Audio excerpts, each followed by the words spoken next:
So hello everyone, कैसे हैं आप सब लोग। I hope each and every one of you is doing absolutely good. My name is doctor Vipin Kumar Sharma and मैं आप सभी लोगों का तहे दिल से स्वागत करता हूं हमारे इस प्यारे से बैच यकीनी 2.0 के अंदर। आई होप आप सभी लोग बहुत अच्छे होंगे, मुझे ठीक तरीके से देख पा रहे होंगे, सुन पा रहे होंगे। इफ यस, एक बार लाल कलर के दिलों की बारिश कर दो ना इन द चैट सेक्शन, जिससे कि आपकी एनर्जी मुझ तक पहुंच सके और उस एनर्जी को यूटिलाइज करके मैं इस सेशन को बना सकूं एक तोड़ू फोड़ू पावर पैक्ड सेशन। आप लोगों के लिए एक सरप्राइज आने वाला है एंड उस सरप्राइज के लिए मुझे बहुत तेजी से भाग करके ऑफिस आना पड़ा है एंड दैट्स व्हाई मेरी क्लास 15 मिनट रीशेड्यूल हुई है। उसके लिए मैं माफी चाहता हूं, but I will definitely compensate this timing. आपको कुछ बहुत बेहतरीन मिलने वाला है, बहुत अच्छा मिलने वाला है आज के सेशन में। बहुत प्यारा सा हम एक टॉपिक पढ़ने वाले हैं जिसका नाम है डीएनए, जो कि राजा मॉलिक्यूल है हमारे सेल का। राजा वाली मेंटेलिटी है उसकी। वो डीएनए कैसा दिखता है, आज उसकी शक्ल के बारे में चर्चा करेंगे एंड देन फिर बाकी सारी बातें हम लोग कर रहे होंगे। लाल कलर के दिलों की बारिश हो चुकी है, सभी लोगों का बहुत बहुत शुक्रिया। क्या बात है दोस्त, थोड़ी सांस फूली हुई है क्योंकि मैं जस्ट गाड़ी पार्क करके बहुत तेजी से दौड़ते हुए सीढ़ियां चढ़ के आया हूं, क्योंकि ऑफिस जो है फर्स्ट फ्लोर पे ही है और लिफ्ट बहुत दूर थी, तो एकदम भागा दौड़ी में आया मैं। तो थोड़ा सा टाइम ले लेता हूं, है ना। थोड़ा सा बस मुझे 5-7 सेकंड दे दो, क्योंकि अगर मेरी सांस फूली रही तो दिक्कत हो जाएगी, है ना। आओ मेरे भाई, पहले जुकाम लगी पड़ी है और कुछ और ज्यादा ब्रेथलेसनेस होने लगी, इसीलिए। टेस्ट अच्छा गया, बहुत अच्छी बात है यार, very good, very well done. 116 botany, बहुत अच्छी बात है, बहुत अच्छी बात है। 175, क्या बात है दोस्त। 171 यानी एक क्वेश्चन गलत, एक छोड़ दिया, ठीक है। 116, कोई बात नहीं दोस्त, इंप्रूव करो। 131, 145, 180, बहुत अच्छी बात है दोस्त, क्या बात है। मजेदार मजेदार, बहुत अच्छी बात है। जितने लोगों ने पढ़ाई की है अच्छे तरीके से, वेल एंड गुड। नहीं पढ़ाई अच्छे तरीके से की है, थोड़ा और ट्रैक पे आ जाना, कोई बहुत बड़ी समस्या नहीं है, कोई बहुत बड़ी प्रॉब्लम नहीं है। धीरे धीरे सब लोग बेहतरी की ओर जाते हैं एंड दैट्स कंप्लीटली फाइन। सबका अपना अपना एक पेस होता है, तो टेंशन लेने की जरूरत नहीं। जो भी आपका स्कोर आया, many congratulations to all of you all. मुझे आप सब लोगों पर नाज है, तो टेंशन लेने की जरूरत नहीं है। इत्मीनान से अपनी अपनी पेस पे आगे बढ़ेंगे और लाइफ में अच्छा करेंगे, ठीक है। आ जाओ मेरे बंधु, अब हम बात कर लेते हैं कल हमने जो पढ़ा था उसके बारे में, यानी अब हम बात कर लेते हैं न्यूक्लियोटाइड और पॉलीन्यूक्लियोटाइड के स्ट्रक्चर के बारे में। कितने लोगों को ये जो तस्वीर है ये देखेली लगती है, सुनेली लगती है? एक बार चैट सेक्शन में बता दीजिए। सर हमें ये तस्वीर देखी हुई लगती है। इस तस्वीर में ये जो मॉलिक्यूल बना हुआ है इसे हम क्या कहते हैं? इसे हम कहते हैं एटीपी। तो ये क्या है? एक न्यूक्लियोटाइड है। ये एक न्यूक्लियोटाइड है और न्यूक्लियोटाइड के 3 कंपोनेंट्स होते हैं। सबसे पहले नाइट्रोजनस बेस। तो क्या गुरुजी ने यहां पर नाइट्रोजनस बेस बनाया था? बनाया था। नाइट्रोजनस बेस पे जब लग जाती है शुगर तो बन जाता है आपका क्या? न्यूक्लियोसाइड। तो क्या गुरुजी ने यहां न्यूक्लियोसाइड बनाया था? बनाया था। और जब ये नाइट्रोजनस बेस और शुगर मिलकर न्यूक्लियोसाइड बनाते हैं और इस न्यूक्लियोसाइड के ऊपर हम फॉस्फेट ऐड कर देते हैं तो इसे हम न्यूक्लियोटाइड कहने लगते हैं। एक फॉस्फेट है तो भी कंडीशन फुलफिल हो गई, नाइट्रोजनस बेस है, शुगर है, फॉस्फेट है तो भी न्यूक्लियोटाइड, 2 फॉस्फेट है तो भी न्यूक्लियोटाइड, 3 फॉस्फेट है तो भी न्यूक्लियोटाइड। मेरे भाई तीनों चीजें होनी चाहिए, नाइट्रोजनस बेस, शुगर और फॉस्फेट। फॉस्फेट कितने हैं मैटर ही नहीं करता। एक है तो भी न्यूक्लियोटाइड शब्द का इस्तेमाल कर सकते हो, 2 है तो भी न्यूक्लियोटाइड शब्द का इस्तेमाल कर सकते हो और 3 है तो भी न्यूक्लियोटाइड शब्द का इस्तेमाल कर सकते हो। तो सबसे प्यारा स्ट्रक्चर हमने यहां पर बनाया हमारी एनर्जी करेंसी का। तो यहां पर मैंने सबसे पहले एटीपी में जो नाइट्रोजनस बेस है कौन सा लिया? गुरुजी प्यूरिन लिया। और प्यूरिन में भी क्या ले लिया गुरुजी? आपने प्यूरिन में भी एडेनिन ले लिया, क्योंकि एटीपी का फुल फॉर्म क्या है? एडिनोसिन ट्राइफॉस्फेट, यानी 3 इस पे फॉस्फेट होंगे और एडिनोसिन है यानी adenine is going to be the nitrogenous base. Adenine is going to be the nitrogenous base and मेरे भाई इसके नाम के आगे डीऑक्सी नहीं लगा हुआ है। इसके नाम के आगे डीऑक्सी नहीं लगा हुआ है, यानी जो शुगर होगी वो कौन सी होगी? राइबोज या डीऑक्सी राइबोज? सर अगर इसमें डीऑक्सी राइबोज शुगर होती तो इसका नाम होता डीऑक्सी एडिनोसिन ट्राइफॉस्फेट। अगर नाम के आगे डीऑक्सी नहीं लगा हुआ है इसका मतलब गारंटीड है कि यहां राइबोज शुगर होनी चाहिए। तो शुगर हमने कैसी बनाई? राइबोज बनाई, 2 प्राइम पोजीशन पे OH लगा हुआ है। अगर मैं इसके OH को हटा दूं, यहां से O को हटा दूं, टू बी वेरी स्पेसिफिक, अगर मैं डिलीट कर दूं ऑक्सीजन, डिलीट कर दूं ऑक्सीजन, तो ये डीऑक्सी शुगर बन जाएगी, बिल्कुल बन जाएगी। अगर मुझे यहां पर डीऑक्सी एडिनोसिन ट्राइफॉस्फेट बनाना होता, मैं सिर्फ इस ऑक्सीजन को हटा देता, ये डीऑक्सी बन जाता, करेक्ट। तो यहां मैंने एडेनिन नाम का नाइट्रोजनस बेस लगाया। अगर ये प्यूरिन है तो इसका 9th नाइट्रोजन, और अगर यहां कोई पिरिमिडिन होता तो उसका 1st नाइट्रोजन बॉन्ड बना लेता किसके साथ? शुगर के 1st प्राइम कार्बन के साथ। ये जो बॉन्ड बना है इसने नाइट्रोजनस बेस के नाइट्रोजन को जोड़ दिया शुगर के साथ, जिसे ग्लाइको कहा जाता है प्यार से। तो क्या ये N ग्लाइकोसिडिक बॉन्ड बना? बना गुरुजी। अब शुगर और नाइट्रोजनस बेस जुड़ चुके हैं, न्यूक्लियोसाइड बन चुका है। अब इस शुगर के 5th प्राइम कार्बन पे मैंने लगाया एक फॉस्फेट, तो बन गया आपका एडिनोसिन मोनोफॉस्फेट। फिर दूसरा फॉस्फेट लगाया एडिनोसिन डाइफॉस्फेट, फिर तीसरा फॉस्फेट लगाया एडिनोसिन ट्राइफॉस्फेट, यानी एटीपी बन गई। जब मैं एटीपी को तोड़ तोड़ के एनर्जी निकालूंगा, ये एक गुल्लक है जिसको तोड़ने पे एनर्जी रिलीज होती है, ये हमारी एनर्जी करेंसी है। तो मेरे बंधु, मेरे भाई, जब मैं इस एनर्जी करेंसी से एनर्जी निकालूंगा तो मुझे 2 बॉन्ड तोड़ने से ज्यादा एनर्जी मिलती है, एक ये वाला बॉन्ड, एक ये वाला बॉन्ड। ये बॉन्ड कहलाते हैं phospho anhydride bond. Phospho anhydride bond इन्हें कहा जाता है। और ये वाला जो है, सबसे पहले वाला जो फॉस्फेट है, इसको तोड़ने पे ज्यादा एनर्जी नहीं मिलती, इसे हम क्या कहते हैं, फॉस्फोएस्टर बॉन्ड।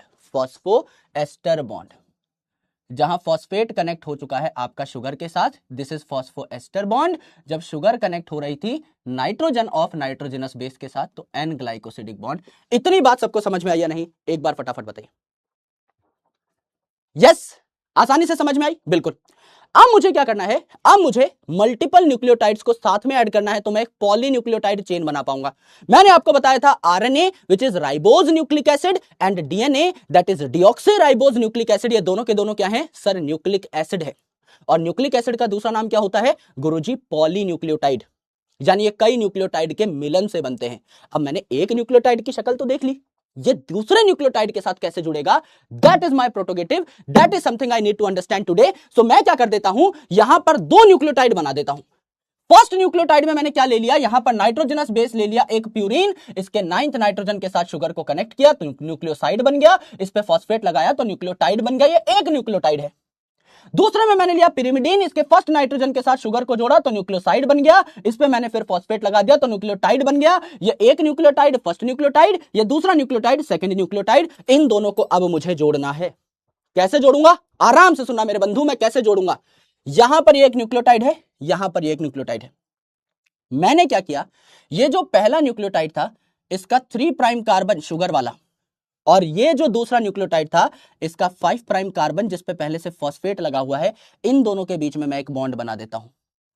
ये बॉन्ड जो है इसके सेंटर पे ऑक्सीजन आ रहा है, क्योंकि देखो यहां पर भी OH था, यहां पर भी आपका क्या था, एंड में O लगा हुआ था, तो यहां पे आपका क्या है, ऑक्सीजन जो है इन दोनों को कनेक्ट करने का काम करता है, दोनों साइड बॉन्ड बना रहा है। अगर ये दोनों साइड बॉन्ड बना रहा है, अगर मैं सिर्फ एक साइड बॉन्ड बनाता हूं तो फॉस्फोएस्टर, अगर दोनों साइड बॉन्ड बनाता हूं, दो का मतलब डाई, फॉस्फोडाइएस्टर। अब मैं 2 न्यूक्लियोटाइड को जोड़ रहा हूं, एक ही न्यूक्लियोटाइड के अंदर जो फॉस्फेट बॉन्ड है, आराम से सुनना, एक ही न्यूक्लियोटाइड के अंदर जो फॉस्फेट बॉन्ड है फॉस्फोएस्टर, एक ही न्यूक्लियोटाइड के अंदर जो फॉस्फेट बॉन्ड है फॉस्फोएस्टर। 2 न्यूक्लियोटाइड को जोड़ने के लिए जो बॉन्ड है डाइएस्टर। दोनों साइड इसने अपने पैर फैला दिया है मेरे भाई, यहां पर नीचे की साइड भी कनेक्शन कर रहा है, ऊपर की साइड भी कनेक्शन कर रहा है, स्पाइडरमैन बन बैठा है। तो this is phosphodiester in nature. तो कोई बोले ऐसा बॉन्ड मुझे बता दो जो कि आपको न्यूक्लियोटाइड में देखने को नहीं मिलता। सर एन ग्लाइकोसिडिक बॉन्ड भी देखने को मिलता है न्यूक्लियोटाइड में, फॉस्फोएस्टर भी देखने को मिलता है, नॉर्मल कोवेलेंट बॉन्ड भी देखने को मिलते हैं, फॉस्फोडाइएस्टर नहीं देखने को मिलता। फॉस्फोडाइएस्टर सिर्फ और सिर्फ कहां देखने को मिलेगा, डाई न्यूक्लियोटाइड में, पॉलीन्यूक्लियोटाइड में देखने को मिलेगा, सिंगल न्यूक्लियोटाइड में देखने को नहीं मिल सकता। यह बात आपको समझ में आनी चाहिए। Now there is something very very important that you need to understand. मेरी बात को बहुत गौर से सुनना मेरे भाई, बहुत ज्यादा स्वाद आ जाएगा सभी को, आराम से सुनना। अगर मैं कहूं कि ये पहला न्यूक्लियोटाइड है हमारा, पहले न्यूक्लियोटाइड का फॉस्फेट ऊपर, OH नीचे, है ना। यहां देखो फॉस्फेट ऊपर 3 प्राइम पे, OH नीचे, फॉस्फेट ऊपर OH नीचे। अगला न्यूक्लियोटाइड आएगा फॉस्फेट ऊपर OH नीचे, फॉस्फेट ऊपर OH नीचे, फॉस्फेट ऊपर OH नीचे। ठीक है, एकदम ठीक है गुरुजी। अगर पहले न्यूक्लियोटाइड पे मैंने दूसरा न्यूक्लियोटाइड लगा दिया तो इस OH ने तो बॉन्डिंग में पार्टिसिपेट कर लिया, इसके नीचे तीसरा न्यूक्लियोटाइड लगा दूं, ये OH तो बॉन्डिंग में पार्टिसिपेट करेगा, उसके नीचे अगला न्यूक्लियोटाइड लगा दूं, उसका OH तो बॉन्डिंग में पार्टिसिपेट करेगा। आखिरी जो न्यूक्लियोटाइड होगा जो किसी के साथ बॉन्ड नहीं बना रहा, उसका OH फ्री रहेगा। तो पहले वाले की खोपड़ी फ्री रहेगी, दैट इज फॉस्फेट, और लास्ट वाले का OH फ्री रहेगा। तो जो पहला न्यूक्लियोटाइड है इसे हम कहते हैं 5 प्राइम फॉस्फेट एंड, और जो आखिरी बचता है ये 3 प्राइम कार्बन है आपका शुगर का, इसे 3 प्राइम OH एंड कहा जाता है। तो जब भी कोई आपका पॉलीन्यूक्लियोटाइड बने, जब भी कोई आपका न्यूक्लिक एसिड बने, हम डीएनए बनाना भी सीखेंगे इस चैप्टर में, डीएनए रेप्लिकेशन की भी बात होगी, और हम आरएनए बनाना भी सीखेंगे, आरएनए ट्रांसक्रिप्शन की बात होगी। दोनों के दोनों जब पॉलीन्यूक्लियोटाइड बन रहे होंगे, दोनों न्यूक्लिक एसिड जब बन रहे होंगे तो 5 प्राइम टू 3 प्राइम में ही देखने को मिलेंगे आपको बनते हुए, 5 प्राइम से 3 प्राइम दिशा में ही बनेंगे। ये एक परम प्रमाणित सत्य है, इसको कोई झुठला नहीं सकता। 3 प्राइम से 5 प्राइम उल्टा नहीं बन सकता, क्योंकि जो नया न्यूक्लियोटाइड आएगा उसको जुड़ने के लिए फ्री OH ग्रुप चाहिए होता है। इस OH पे ही ये फॉस्फेट आक्रमण करता है। जब तक ये OH फ्री नहीं मिलेगा तब तक अगला न्यूक्लियोटाइड आके नहीं जुड़ सकता। यस, तो ये खाली OH हमको चाहिए ही चाहिए होता है। तो जो अगला न्यूक्लियोटाइड आएगा वो इस फॉस्फेट से बॉन्ड नहीं बना रहा, उसको ये OH चाहिए। अब जो अगला न्यूक्लियोटाइड आएगा उसको इस फॉस्फेट से मतलब नहीं है, उसको ये OH चाहिए। तो आखिरी वाले का OH बच जाएगा और सबसे शुरू वाले का फॉस्फेट बच जाएगा। इसे कहते हैं 5 प्राइम टू 3 प्राइम डायरेक्शन। यहां पे 5 प्राइम फॉस्फेट फ्री रहेगा और यहां पे 3 प्राइम OH फ्री रहेगा। इसे कहते हैं 5 prime to 3 prime direction. Correct है, एकदम करेक्ट है गुरुजी। दूसरी इंपॉर्टेंट बात, जो बॉन्ड बनता है फॉस्फोडाइस्टर, ये किस डायरेक्शन में बनेगा, आराम से सुनना। ये बॉन्ड कितना है, ये लालम लाल जो है ये बॉन्ड है फॉस्फोडाइस्टर। आराम से बताओ ये किस दिशा में बना। सर ये था 3 प्राइम कार्बन ऑफ शुगर, ये था 5 प्राइम कार्बन ऑफ शुगर, इन दोनों के बीच में ये बॉन्ड बना है। बिल्कुल, इन दोनों के बीच में जेम्स बॉन्ड बना है। तो बॉन्ड फॉर्मेशन की डायरेक्शन क्या हुई, 3 प्राइम टू 5 प्राइम हुई। यस गुरुजी, एनसीईआरटी में लिख के टाल दिया है इस बात को, लेकिन अच्छे बच्चे समझ नहीं पाते इस बात को कि सर यहां पे हुआ क्या है। तो जो चेन बनी, ओवरऑल चेन को देखो, ओवरऑल पॉलीन्यूक्लियोटाइड को देखो, जब चेन बनी तो 5 प्राइम टू 3 प्राइम दिशा में बनी। यहां सबसे एंड पे 3 प्राइम OH है, यहां सबसे एंड पे 5 प्राइम फॉस्फेट है। जो चेन बनी है 5 प्राइम टू 3 प्राइम बनी, करेक्ट। लेकिन जो बॉन्ड बना ये आपका 3 प्राइम टू 5 प्राइम बना। ये बात समझ में आ गई तो आज का हमारा सेशन सफल हो गया। बहुत टाइम लेके बता रहा हूं, बहुत बेसिक लेवल से पढ़ा रहा हूं। आई डोंट माइंड कि मैं 1-2 एक्स्ट्रा क्लास ले लूं, 3-4 एक्स्ट्रा क्लास ले लूं, लेकिन जो समझने की चीज है वो समझानी ही पड़ेगी। कंसेप्ट के साथ दगाबाजी नहीं कर सकते।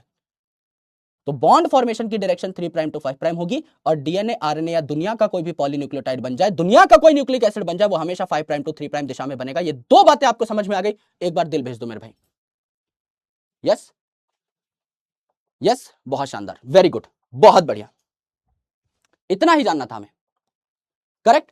इसी को थोड़ा अलग तरीके से समझते हैं, इसी को थोड़ा अलग अंदाज में समझते हैं, है ना। अब लिखने का कार्यक्रम शुरू करते हैं मेरे दोस्त, है ना। तो यहां पे हम लिख लेते हैं डायरेक्शन, दिशा की बात कर लेते हैं। कोई हमारी बहन तो नहीं है जिसका नाम दिशा है। डायरेक्शन की बात कर लेते हैं, ठीक है। अब डायरेक्शन की बात करें, मैं कह रहा हूं यहां पर एक बंदा है मेरे पास, ये है बंदे की खोपड़ी और ये है बंदे के पैर, ये है बंदे के पैर। मेरे पैर ना जमीन उतने लगदे हो गया है इसका। तो यहां पर दिस इज हेड, इस हेड को मैं क्या कह रहा हूं, इस हेड को मैं कह रहा हूं 5 प्राइम फॉस्फेट ग्रुप। इस हेड को मैं कह रहा हूं 5 prime phosphate group. Correct, correct है जी। और ये जो आपका पैर है इसे मैं कह रहा हूं क्या, इसे मैं कह रहा हूं लेग कह दिया लेट से मैंने, और इसे मैं कहता हूं 3 prime OH group, 3 prime OH group. Correct है जी, एकदम करेक्ट है मित्र, इसमें कोई भी टेंशन वाली बात नहीं है। अब क्या हुआ, अब क्या हुआ, हम क्या कर रहे हैं, हम ना इसकी बॉन्डिंग बना रहे हैं। ये एक न्यूक्लियोटाइड मान लो, एक न्यूक्लियोटाइड यहां था, इसके नीचे दूसरा न्यूक्लियोटाइड ऐड कर दिया, तीसरा न्यूक्लियोटाइड ऐड कर दिया, चौथा न्यूक्लियोटाइड ऐड कर दिया, पांचवा न्यूक्लियोटाइड ऐड कर दिया, छठा न्यूक्लियोटाइड ऐड कर दिया, न्यूक्लियोटाइड पे न्यूक्लियोटाइड, ओए बाबा न्यूक्लियोटाइड पे न्यूक्लियोटाइड ऐड कर दिया है। तो यहां पर क्या हो गया, पहले वाला जो था इसका कौन सा ग्रुप फ्री मिलेगा गुरुजी, इसका मिलेगा 5 prime and free, 5 prime phosphate, यानी इसकी खोपड़ी फ्री है। पैर ने तो किसी और की खोपड़ी पर जो है हमला कर रखा है, पैर ने किसी और की खोपड़ी पर हमला किया, पैर ने किसी और की खोपड़ी पे, पैर ने किसी और की खोपड़ी पे, पैर ने किसी और की खोपड़ी पे, ये पैर खाली है, ये पैर खाली है। तो इसे क्या कहा, 3 प्राइम OH ग्रुप कहा, 3 प्राइम OH ग्रुप कहा। 5 प्राइम फॉस्फेट एंड हो जाएगा और ये 3 प्राइम OH ग्रुप है, तो इसे क्या कहेंगे, 3 प्राइम एंड कह देंगे। करेक्ट, करेक्ट गुरुजी। अगर मुझे कोई पूछ ले direction of chain growth, chain growth की डायरेक्शन बताओ, चेन आपकी 5 प्राइम से 3 प्राइम ग्रो की है, फर्स्ट न्यूक्लियोटाइड से आखिरी न्यूक्लियोटाइड तक। यस, तो आप कह सकते हैं the direction of polynucleotide formation, the direction of polynucleotide formation, polynucleotide या nucleic acid formation is 5 prime to 3 prime. ये परम प्रमाणित सत्य है, is 5 prime to 3 prime. Always दुनिया का कोई भी पॉलीन्यूक्लियोटाइड बनेगा तो इसी दिशा में बनेगा। So it is true for both DNA and RNA. दुनिया का कोई भी न्यूक्लियोटाइड, तो जब हम डीएनए बनाएंगे डीएनए रेप्लिकेशन में, और जब हम डीएनए से आरएनए बनाएंगे इन ट्रांसक्रिप्शन, तो दोनों 5 प्राइम से 3 प्राइम दिशा में बनेंगे। इसको आप नकार नहीं सकते। करेक्ट। अब बॉन्ड कहां बनेगा? बॉन्ड कहां बनेगा? ये चीज है आपकी 3 प्राइम एंड, ये है आपका 5 प्राइम एंड, ये है आपका 3 प्राइम एंड, ये है आपका 5 प्राइम एंड, ये है आपका 3 प्राइम एंड यानी पैर, 5 प्राइम एंड खोपड़ी, 3 प्राइम एंड पैर, 5 प्राइम एंड खोपड़ी, 3 प्राइम एंड पैर, 5 प्राइम एंड खोपड़ी, 3 प्राइम एंड पैर। अब जब मेरे भैया बॉन्ड बनेगा, जब इन दोनों के बीच में जेम्स बॉन्ड बनेगा, जब ये दो न्यूक्लियोटाइड साथ जुड़ेंगे, तो क्या 3 प्राइम 5 प्राइम से जुड़ा? यस। तो क्या बॉन्ड फॉर्मेशन की डायरेक्शन 3 प्राइम टू 5 प्राइम हो जाएगी? बिल्कुल हो जाएगी गुरुदेव, इसमें कोई टेंशन हमको नहीं है। यस। तो आप क्या कहते हैं? The direction of phosphodiester bond is the direction of phosphodiester bond formation is 3 prime to 5 prime. बात समझे मेरे मित्र? एक बार हाँ बोल दो। यस, ये आपकी डायरेक्शन है। इनकेस अगर आपको दिखानी हो तो यहां मेंशन कर सकते हैं। इतनी बात समझ में आई? थोड़ी कार्टून से हमको अच्छे तरीके से बात समझ में आ जाएगी, वैसे भी आ जाती, बट स्टिल याद रखने के लिए it is very very important है ना, कि थोड़ा सा अच्छे तरीके से, थोड़ा एनिमेशन से देख ले तो चीजें ज्यादा दिमाग में टिकती हैं। करेक्ट है? आ जाओ मेरे भाई, इतनी बात सबको समझ में आ गई है? यस, आ जाओ मेरे भाई। यस, बहुत शानदार, very good very good very good, बहुत बढ़िया। तो ये हमारी डायरेक्शन है, ये हमारी दिशा है।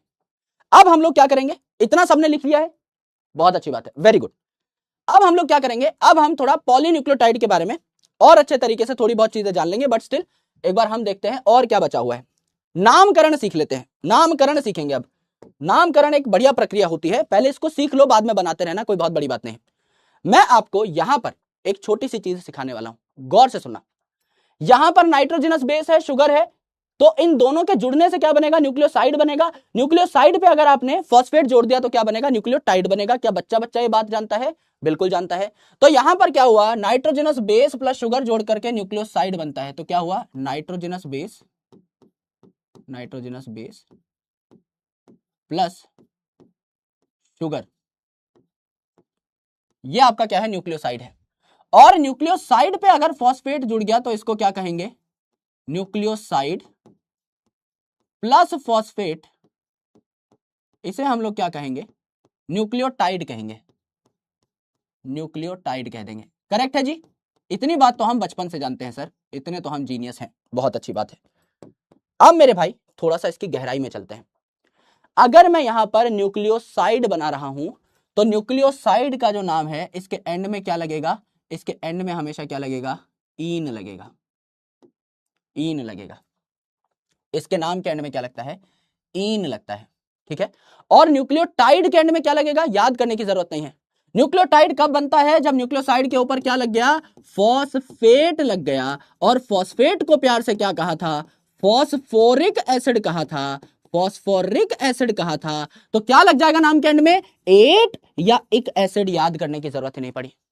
नाम के एंड में क्या लग जाएगा? नाम के एंड में लग जाएगा या तो 8 फॉस्फेट से आया 8, या फॉस्फोरिक एसिड से आया इक एसिड। इतनी बात समझ में आई?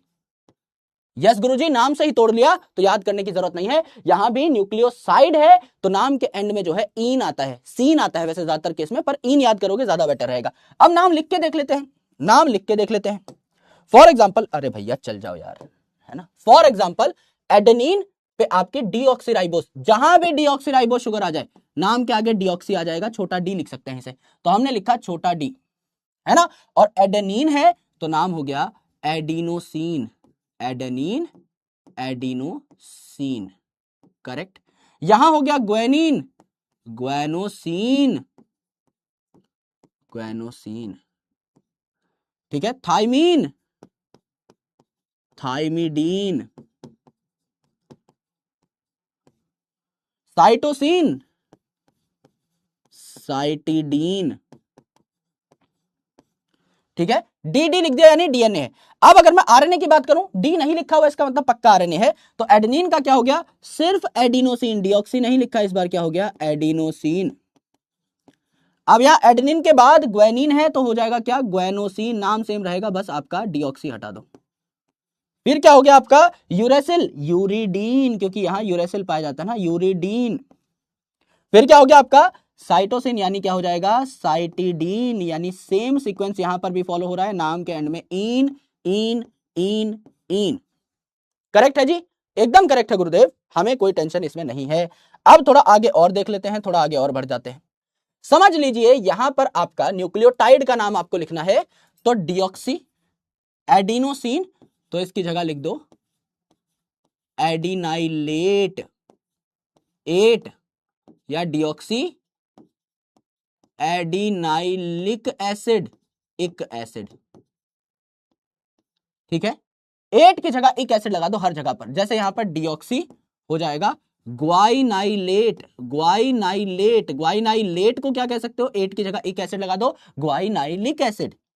Deoxy thymidylate, thymidylate, thymidylic acid हो जाएगा, thymidylic acid. Deoxy cytidylate, cytidylate क्या हो जाएगा, साइटिडाइलिक एसिड हो जाएगा। ठीक है, यहां पर अगर आप एडेनिन देखें तो यहां पर क्या हो जाएगा, एडिनोसिन की जगह क्या हो जाएगा, adenylate, adenylic acid, guanylate, guanylic acid, uridylate, uridylic acid, है ना, और क्या हो जाएगा आपका, साइटिडाइलेट, साइटिडाइलिक एसिड। क्या कोई बहुत बड़ी बात थी, नहीं गुरुजी।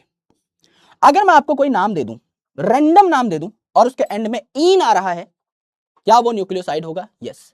और उसके नाम के एंड में 8 आ रहा है या इक एसिड आ रहा है, क्या वो पक्का आपका एक न्यूक्लियोटाइड होगा, जी गुरुजी। सिंपल सी बात है, नाम के एंड के कुछ अल्फाज देखकर ही आप बता सकते हैं कि वो न्यूक्लियोसाइड है या न्यूक्लियोटाइड है। और नाइट्रोजनस बेस तो आपके 4 हैं, डीएनए में सीधा सीधा याद है, adenine, guanine, thymine, cytosine, RNA में यूरेसिल है, तो वो आपको बाय डिफॉल्ट ही याद रहते हैं।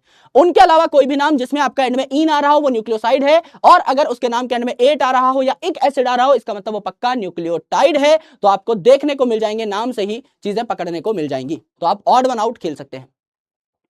यस, यहां तक की बात सबको समझ में आई, सिर्फ कुछ शब्दों पे खेलना है, चाहे तो आप सारे नाम मत लिखो, कोई बहुत बड़ी बात नहीं है ना, मैंने सिर्फ आपको जनरल एक आइडिया बताया है। अगर आपको सारे नाम नहीं लिखने, मत लिखो, that is totally your call.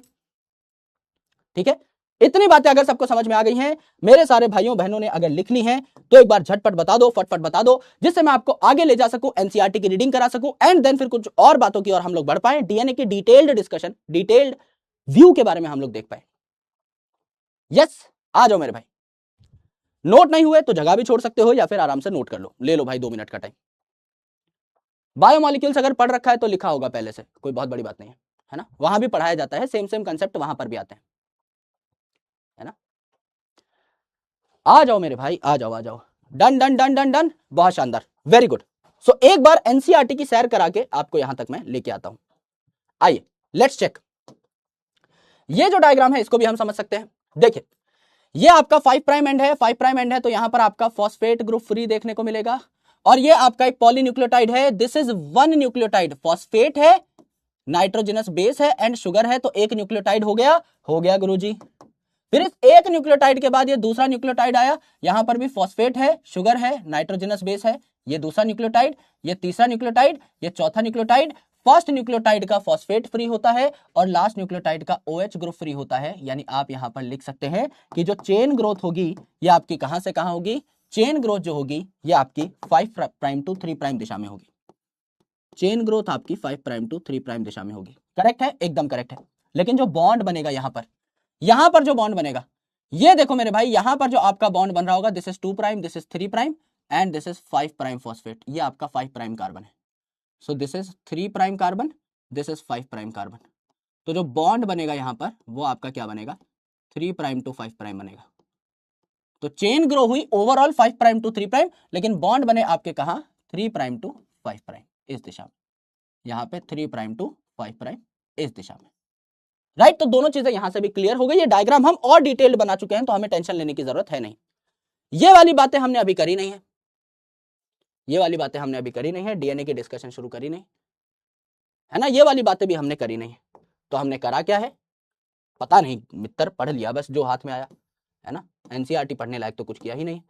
तो आओ भैया थोड़ा सा कुछ काम धंधा कर लेते हैं, जैसे हम भी समाज में मुंह दिखाने लायक हो जाए, है ना। क्या कर दिया है मैंने, कॉपी कर दिया है, क्या कर दिया है, ऐड करनी थी स्लाइड, ठीक है। आओ मेरे भाई, अब हम क्या कर लेते हैं, अब हम थोड़ा सा डीएनए की हिस्ट्री के बारे में जान लेते हैं। Let's talk about the history of DNA, है ना। डीएनए पे किस किसने काम किया, डीएनए का इतिहास क्या है। आज हम जो भी जानते हैं डीएनए के बारे में, ये हम कैसे जानते हैं, ये मैं आपको सिखाने वाला हूं। बहुत प्यारा टॉपिक है। और इसके बाद हम क्या करेंगे, डीएनए से संबंधित कुछ रूल्स के बारे में चर्चा करेंगे, जैसे rule of complementarity and चारगाफ rule. And उसके बाद हम लोग आगे बढ़ जाएंगे, है ना। उसके बाद हम लोग थोड़ा आगे बढ़ जाएंगे। ये क्या हो रहा है आज, थोड़ा नया बोर्ड है ना, हाथ बैठने में टाइम लगता है, ठीक है। अब देखो आराम से सुनो, हिस्ट्री ऑफ डीएनए। डीएनए जो है ये सबसे पहले आइडेंटिफाई किन्होंने किया, तो आप मेरे साथ साथ लिखते रहिएगा, थ्योरेटिकल डिटेल्स है तो लिखने का ही काम है। DNA was first identified by Friedrich Miescher, by sir Friedrich Miescher, Friedrich Miescher in 1869, in 1869 from nuclei of pus cells, यानी WBC से, है ना। अब आरबीसी जो है उसमें तो न्यूक्लियस होता ही नहीं है, तो उससे तो निकाल नहीं सकते थे। तो यहां पर क्या हुआ मेरे दोस्त, यहां पर पस सेल से पहली बार आपका डीएनए जो है वो आइडेंटिफाई किया गया। कैसे किया गया, आराम से सुनिए। पहले 1869 is very very very previous time. उस टाइम पर क्या था, पेशेंट के सैंपल रिसर्च के लिए लेना सही नहीं माना जाता था। धीरे धीरे साइंस इवॉल्व हुई है, तो इन्होंने क्या किया, जो फ्रेडरिक मिशर साहब थे, इनके एक पेशेंट थे। अब पेशेंट को क्या हुआ, पस डेवलपमेंट हो गई थी, तो पस को रोकने के लिए वहां पे बैंडेड लगाई। अब बैंडेड लगाई तो जब वो बैंडेड चेंज करने लगे, तो पुरानी बैंडेड हटा करके डस्टबिन में डालनी थी और नई बैंडेड चिपकानी थी। तो जो पुरानी बैंडेड डिस्कार्डेड थी, उसी के पस सेल्स को लेकर के उन्होंने रिसर्च की। एंड तब जाके पता लगा कि भाई ये जो पस सेल्स होते हैं, इनके न्यूक्लियस में कोई तो सामान पाया जाता है, जिसे हम क्या कहेंगे, न्यूक्लिन कहेंगे। इन्होंने ही नाम दिया न्यूक्लिन। न्यूक्लिन का मतलब क्या हो गया, न्यूक्लिन का मतलब ऐसा माल, ऐसा मसाला जो कि न्यूक्लियस के अंदर पाया जा रहा हो, उसे हम न्यूक्लिन कह रहे थे, ठीक है। तो यहां पर क्या हुआ, यहां पर मिशर साहब named it nuclein, Miescher sir named it nuclein, इसका नाम इन्होंने न्यूक्लिन रखा, since it was found in nucleus, क्योंकि न्यूक्लियस में पाया जा रहा था जेनेटिक मटेरियल, है ना। अभी पता नहीं था कि यही जेनेटिक मटेरियल है, लेकिन मेरे भाई ये न्यूक्लियस से पाया गया, इसीलिए इसका नाम क्या रख दिया, न्यूक्लिन रख दिया। न्यूक्लियस से शब्द उठाया गया, ठीक है जी, एकदम ठीक है, इसमें कोई टेंशन वाली बात नहीं है। ऑलराइट, आ जाओ। अब ये जो है शब्द न्यूक्लिन, ये किन्होंने दिया, ये आपके फ्रेडरिक मिशर साहब ने दिया, जिन्होंने 1869 में आइडेंटिफाई किया किसको, डीएनए को फॉर द फर्स्ट टाइम। अब इसी न्यूक्लिन पे आगे चल के एक और साइंटिस्ट ने रिसर्च की, है ना। उनका नाम क्या था, अल्टमान साहब। तो आप क्या लिख सकते हैं, लेटर अ साइंटिस्ट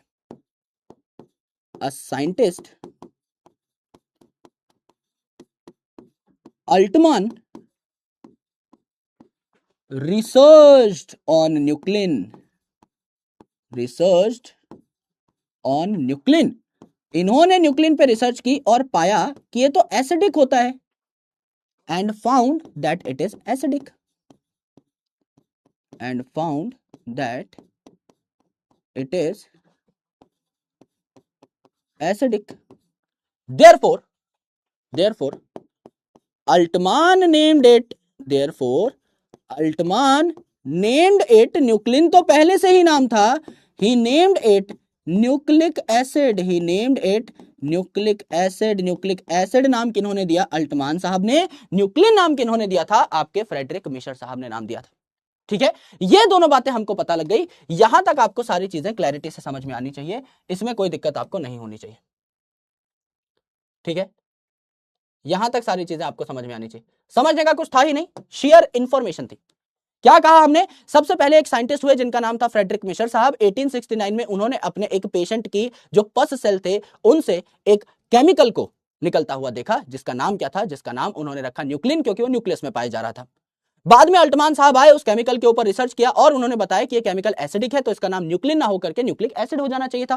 फिर कुछ और साइंटिस्ट आए जिन्होंने क्या किया? जिन्होंने बढ़िया तरीके से डीएनए के स्ट्रक्चर के चीथड़े ही उड़ा के रख दिए और डीएनए के स्ट्रक्चर को इलेबोरेट किया। So in 1953 Watson, Crick, Rosalind Franklin and Morris Wilkins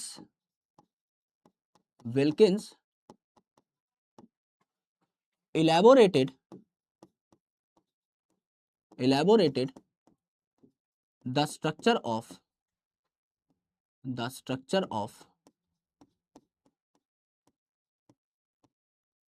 B form of DNA. सबसे कॉमन फॉर्म ऑफ डीएनए जो पाया जाता है हमारी बॉडी में किसी भी ऑर्गेनिज्म में, वो कैसा होता है? बी फॉर्म ऑफ डीएनए होता है ना। तो ए फॉर्म भी होता है, जेड फॉर्म भी होता है, सी फॉर्म भी होता है, लेकिन बी फॉर्म ऑफ डीएनए सबसे कॉमन है। तो 1953 में Watson, Crick, Franklin and Wilkins ने बी फॉर्म ऑफ डीएनए का स्ट्रक्चर हमें बताया। ये जो आपके फ्रैंकलिन और विल्किंस थे, they gave X ray crystallography data. इन्होंने क्या किया था? एक्सरे क्रिस्टेलोग्राफी डेटा तैयार किया था। एक्सरे से आपकी कई सारी तस्वीरें ली गई थी, किसकी? डीएनए की। एक क्रिस्टेलोग्राफी डेटा तैयार किया था, जिसको इलेबोरेट किसने किया? जिस डेटा को समझा किसने? वॉटसन एंड क्रिक ने। तो चारों का योगदान था आपके डीएनए का स्ट्रक्चर बताने में। तो एक्सरे क्रिस्टेलोग्राफी डेटा किन्होंने दिया था? विल्किंस और फ्रैंकलिन ने। एंड इन्होंने क्या किया? इस डेटा को इंटरप्रेट किया, यानी इस डेटा को समझा। ये जो तस्वीरें आई, इनको अच्छे तरीके से इंटरप्रेट किया और डीएनए का स्ट्रक्चर निकाला। और इन्होंने इतना प्यारा काम किया, डीएनए नाम के मॉलिक्यूल का, जेनेटिक मटेरियल का इन्होंने स्ट्रक्चर निकाला। इसीलिए मेरे मित्र, इसीलिए मेरे दोस्त, यहां पर इनको क्या दिया गया? नोबेल प्राइज दिया गया। नोबेल प्राइज दिया गया। इतनी अच्छी डिस्कवरी इन्होंने करी, तो Nobel prize was given to, Nobel prize दिया गया किन किन को? नोबेल प्राइज दिया गया आपके वॉटसन साहब को, क्रिक साहब को एंड विल्किंस साहब को, मॉरिस विल्किंस साहब को। रोजालिन फ्रैंकलिन मैम जो थी, इनको जो है नोबेल प्राइज नहीं दिया गया। क्यों गुरुजी, ऐसा क्यों किया? महिलाओं के साथ नाइंसाफी क्यों हुई? महिलाओं के साथ नाइंसाफी नहीं हुई मेरे दोस्त। रोजालिन फ्रैंकलिन जो मैम थी, उनकी डेथ हो चुकी थी नोबेल प्राइज सेरेमनी से पहले ही। और नोबेल प्राइज एक ऐसा प्राइज है जो मरणोपरांत नहीं मिलता, विच इज नॉट गिवन पोस्ट्यूमसली। अगर किसी साइंटिस्ट की डेथ हो चुकी है, चाहे वो साइंटिस्ट कितने भी महान हो, उनको नोबेल प्राइज नहीं दिया जाता है। अगर ऐसे नोबेल प्राइज मिल रहे होते तो आज मेंडल साहब के पास भी नोबेल प्राइज होता, और ना जाने कितने ऐसे बड़े बड़े साइंटिस्ट हैं जिनके पास नोबेल प्राइजेस होते। यस, तो यहां पर क्या है? यहां पर वॉटसन, क्रिक एंड विल्किंस को ही नोबेल प्राइज दिया गया। आप यहां पर लिख भी सकते हैं, Rosalind Franklin was not given Nobel. Franklin was not given Nobel since Nobel Prize is not given posthumously. Nobel Prize is not given posthumously.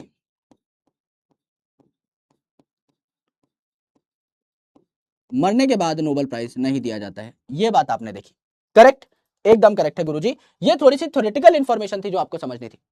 अगर मैं यहां पर इस पूरे की पूरी स्लाइड को कंसोलिडेट कर दूं, तो मैंने आपको बताया 1869 में पहली बार जो है आपके डीएनए को आइडेंटिफाई किया किन्होंने? फ्रेडरिक मिशर साहब ने। और इन्होंने इसका नाम रखा न्यूक्लिन, क्योंकि न्यूक्लियस में पाया जा रहा था। उसके बाद आपके एक और साइंटिस्ट आए जिनका नाम था मिस्टर अल्टमान। इन्होंने पता लगाया कि ये जो न्यूक्लिन है ये तो एसिडिक है नेचर में, तो इसका नाम बदल के न्यूक्लिक एसिड रख दिया गया। एंड उसके बाद चार साइंटिस्ट आए जिनका नाम था आपका Watson, Crick, Rosalind Franklin and Morris Wilkins, इन्होंने आपके डीएनए का स्ट्रक्चर जो है इलेबोरेट किया 1953 में, और इसके लिए इनको नोबेल प्राइज भी दिया गया। रोजालिन फ्रैंकलिन को छोड़ के बाकी सबको नोबेल प्राइज मिला क्योंकि इनकी डेथ जो है नोबेल प्राइज सेरेमनी से पहले हो गई थी। तो 3 लाइन में आप पूरा का पूरा जो ये डेटा है कंसोलिडेट कर सकते थे। ठीक है, इतनी बात हमने जानी। अब मैं आपको कुछ खास दिखाने वाला हूं मेरे भाई, आराम से उस डेटा को देखना, आराम से उस फोटो को देखना। ठीक है, ये बहुत प्यारी फोटो है, मेरे दिल के बहुत करीब है, और एज अ साइंटिस्ट मैं इस फोटो की बहुत इज्जत करता हूं, और ऐसा कोई साइंटिस्ट नहीं होगा खासकर बायोलॉजिकल साइंसेस फील्ड का जिसके पास ये पेपर उसकी डिजिटल लाइब्रेरी में या फिर इसका प्रिंट ना होता हो। This is one of the most iconic paper in the history of science. इससे बेहतर पेपर आज तक बहुत कम लिखा गया है। This is one of the best paper मैं आपको दिखाना चाहता हूं। This is the paper of Watson and Crick. एक कहानी है इस पेपर के साथ जुड़ी हुई, जो कहानी आपको सिखाती है कि इस दुनिया में कुछ भी असंभव नहीं है। आराम से मेरी बात को सुनिएगा। दुनिया के सबसे बड़े जर्नल्स में जो शुमार है वो है नेचर। नेचर एक बहुत ही बड़ा पब्लिकेशन जर्नल है, यानी जब आप कोई रिसर्च पेपर लिखते हैं तो आप वो रिसर्च पेपर ना किसी जर्नल को सबमिट करते हैं। Journal is basically having the authority to accept और रिजेक्ट योर पेपर। तो आपका पेपर अगर एक्सेप्ट हो जाता है तो उस जर्नल में आपका पेपर पब्लिश होता है, छपता है। तो इनका भी सपना था वॉटसन एंड क्रिक साहब का कि ये नेचर में अपना पेपर छापे। यहां पर अगर आप देखें तो यहां पर ऊपर लिखा हुआ है नेचर। इनका भी सपना था कि भाई हमारा पेपर भी जो छपे, हमारी भी जो रिसर्च है वो नेचर जैसे प्राइम जर्नल में आए। तो इन्होंने नेचर को अपना पेपर जो है सबमिट किया, और नेचर ने कहा कि भाई पेपर तो आपने सबमिट कर दिया है लेकिन आपका पेपर बहुत बड़ा है और हमें कुछ ऐसा खास भी नहीं लगा। तो एक बार के लिए इनका पेपर रिजेक्ट हो गया। लेकिन after a point of time ये जो नेचर जर्नल था इसमें थोड़ा सा स्पेस बच गया था। हर जर्नल के ना कुछ डेस्टाइन्ड पेजेस होते हैं। जैसे लेट्स से मेरा जर्नल 1500 पेज का निकालना चाहता हूं मैं इस बार, तो समझ लीजिए 2 पेजेस की जगह बच गई। तो इन्होंने कहा यार 2 साइंटिस्ट थे, उनका पेपर आया हुआ था मेरे पास, उनको एक बार दोबारा से कनेक्ट करते हैं। नेचर जर्नल के जो एडिटोरियल बोर्ड के मेंबर्स थे उन्होंने वॉटसन एंड क्रिक को बोला कि अगर आप अपनी पूरी रिसर्च को सिर्फ 2 पन्नों में सबमिट कर सकते हो तो हमारे पास सबमिट कर दो, हम इसको जो है पब्लिश कर देंगे। अगर 2 पन्नों में सबमिट नहीं कर सकते तो सॉरी टू से, बट हमारे पास इससे ज्यादा जगह नहीं है आपको देने के लिए, सिर्फ 2 ही पन्ने देंगे। This is the paper, these are the 2 pages, जहां पर इन्होंने बकायदा बिब्लियोग्राफी भी डाली हुई है, सारे के सारे साइटेशंस भी डाले हुए हैं, एक्सरे क्रिस्टलोग्राफी डेटा भी डाला हुआ है, सब कुछ मात्र 2 पन्नों में। और इस 2 पन्ने के पेपर ने मॉलिक्यूलर बायोलॉजी की भी शुरुआत की, बायोइन्फॉर्मेटिक्स की भी स्टार्ट की, डीएनए फिंगरप्रिंटिंग की भी स्टार्ट की। This was the most iconic paper जिसने दुनिया को उथल पुथल करके रख दिया, बदल के रख दिया, एंड इस 2 पन्ने के पेपर ने नोबेल प्राइज तक जीता। This is the vision of a scientist. जब वो करने पे आता है तो वो कुछ भी कर देता है। एंड दैट्स व्हाई ये जब मैं शेयर करता हूं, जब मैं ये टॉपिक पढ़ाता हूं, आई ऑलवेज मेक श्योर कि मैं ये पेपर सब बच्चों को दिखाऊं। क्योंकि अगर साइंटिस्ट अपने अहंकार पे बात ले लेता कि भाई नहीं हम तो किसी और पब्लिकेशन में डाल देंगे, हम तो लांसेट में डाल देंगे, है ना, कोई और भी पब्लिकेशन हाउस है हम तो उसमें दे देंगे, हम 2 पन्ने में नहीं कर सकते। इन्होंने नेचर को 2 पन्ने में अपना आर्टिकल दिया, अपने अहंकार को छोड़ा थोड़ी देर के लिए, एंड तभी आज इनके हाथ में नोबेल प्राइज है। और वॉटसन साहब जो है, हमारे जो गाइड थे वो बकायदा मिले भी थे इनसे। वॉटसन साहब की डेथ जो है अभी लास्ट मंथ ही हुई है। तो एक बार वॉटसन साहब OP in the chat please, एक बार वॉटसन साहब को हम अपनी तरफ से सारे चुटुर बुटुर साइंस के जो यहाँ पर भागीदार लोग हैं वो कहीं ना कहीं अगर श्रद्धांजलि दे पाए तो बहुत बहुत बड़ी बात हो जाएगी। He is the God father of molecular biology. अगर हम अपनी तरफ से वॉटसन साहब को एक सलाम ठोक दें यहाँ पर ऑनलाइन ही तो बहुत ज्यादा बेहतरीन चीज हो जाएगी हम सबके लिए, है ना। आइए, तो यहां पर दिस वाज द पेपर। जब भी इस पेपर को देखता हूं कुछ जील अंदर से जाग जाती है कि भाई साइंस में बहुत कुछ बचा हुआ है और साइंस में बहुत कुछ करना है। तो this is a great great iconic paper, तो हमेशा शेयर करता हूं। यस, आइए शक्लें देख लीजिए मेरे भाई वॉटसन क्रिक की, है ना। ये आपके वॉटसन साहब है, ये आपके क्रिक साहब है, Rosalind Franklin ma'am and Morris Wilkin साहब। तो ये अगर आप लिखना चाहें तो यहां पर लिख सकते हैं, बाकी कोई टेंशन नहीं है ना। इस स्लाइड को आप चाहें तो डिलीट भी कर सकते हैं, that is completely your choice. बस मैं दिखाना चाह रहा था कि साइंटिस्ट जो हैं दिखते कैसे हैं। जब इन्होंने ये काम किया था 1953 के आसपास, तब की ही तस्वीरें मैंने यहां पर लगाई हैं। करेक्ट, चलो बहुत बढ़िया। अब हम क्या करते हैं, अब हम डीएनए की शक्ल देख लेते हैं, details of DNA and चारगाफ rule देख लेते हैं। Details of DNA and चारगाफ rule देख लेते हैं। अब अगर मैं डीएनए की बात करूं तो मुझे बता दो ना कि डीएनए में कितने नाइट्रोजनस बेसिस होते हैं। अगर मैं डिटेल्स ऑफ डीएनए की बात करूं तो क्या मैं कह सकता हूं DNA has 4 nitrogenous basis. DNA और आरएनए में नाइट्रोजनस बेसिस में थोड़ा सा फर्क था, आरएनए में यूरेसिल पाया जा रहा था, यहां थाइमीन पाया जाता है ना। तो डीएनए हैज 4 नाइट्रोजनस बेसिस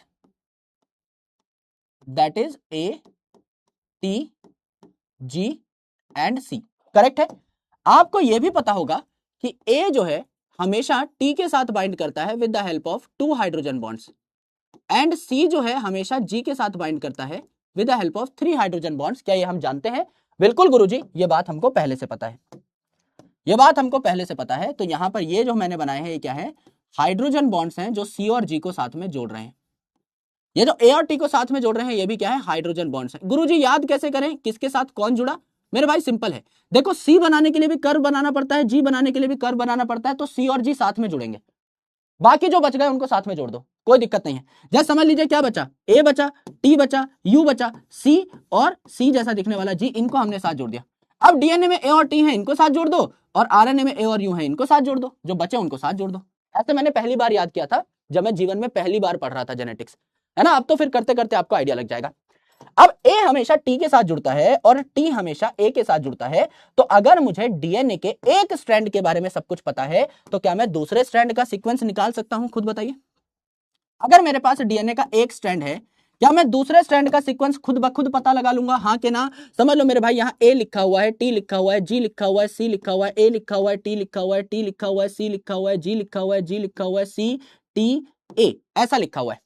अगर मैं बोलूं ए के सामने कौन आया? गुरुजी टी आया। टी के सामने कौन आया? ए आया। जी के सामने सी, सी के सामने जी, ए के सामने टी, टी के सामने ए, टी के सामने ए, टी के सामने ए, सी के सामने जी, जी के सामने सी, जी के सामने सी, सी के सामने जी, टी के सामने ए के सामने टी। क्या ये मैं खुद निकाल सकता हूं? जी गुरुजी, आप ये खुद निकाल सकते हैं। इसे कहा जाता है लॉ ऑफ कॉम्प्लीमेंटेरिटी। इसे क्या कहा जाता है? Law of complementarity. यानी ए हमेशा टी के कॉम्प्लीमेंट्री होगा, टी के सामने होगा, एंड सी हमेशा जी के सामने होगा। Law of complementarity, therefore we can find sequence of one strand if sequence of other strand is known. If sequence of other strand is known. अगर एक स्ट्रैंड का हमको सीक्वेंस पता है तो दूसरे स्ट्रैंड का सीक्वेंस हम लोग खुद ब खुद निकाल लेंगे। ये बात हमको अच्छे तरीके से पता है, ठीक है। इसी को थोड़ा सा डिटेल में और इलेबोरेट करेंगे आने वाली स्लाइड्स में। करेक्ट है, एकदम करेक्ट है। अब यहां पर एक और हमारे मित्र की बात हम लोग करने वाले हैं जिनका नाम है सर एरविन चारगाफ। अब ये चारगाफ रूल क्या थे, गौर से सुनो। अब ये चारगाफ रूल क्या है? समझ लीजिए आपका एक डीएनए है, इस डीएनए में ए हमेशा टी के बराबर होंगे, करेक्ट, एंड मेरे भाई सी हमेशा जी के बराबर होंगे, करेक्ट। भाई ए के सामने टी है ना, तो जितने ए होंगे उसके सामने टी होना ही पड़ेगा, एंड सी जी के सामने है तो जितने सी होंगे उतना जी होना ही पड़ेगा। काउंट कर लो। देखो मैंने आपके सामने रैंडम सीक्वेंस लिखा था, मैंने कुछ याद तो नहीं करके आया था मैं घर से, रैंडम सीक्वेंस लिखा था, इसमें ए काउंट कर लो मेरे भाई, ए काउंट कर लो। ये एक ए है, दो है, तीन है। अगर तीन ए है तो इसके सामने तीन टी होने चाहिए, तीन टी होने चाहिए, तो तीन ए है तो तीन टी हुए। यस गुरुजी, तीन ए है तो तीन टी हुए। अब यहां पे ऊपर टी काउंट कर लो, एक, दो, तीन, चार, पांच, तो नीचे पांच ए होने चाहिए, एक, दो, तीन, चार, पांच, काउंट कर लो मेरे भाई, कोई भी गलती नहीं है। यस, तो मेरे भाई ए भी आपके 8 है और टी भी आपके 8 है। अगर आप सी और जी काउंट करना चाहें तो ये भी करके देख लो, एक बार वैलिडेट करके देख लो। अगर सी और जी आप काउंट करोगे तो ऊपर है एक सी, दो सी, तीन सी, नीचे आपके कितने जी हो जाएंगे? एक जी, दो जी, तीन जी, तो क्या आपके तीन तीन हो जाएंगे? यस गुरुजी, तीन तीन हो जाएंगे।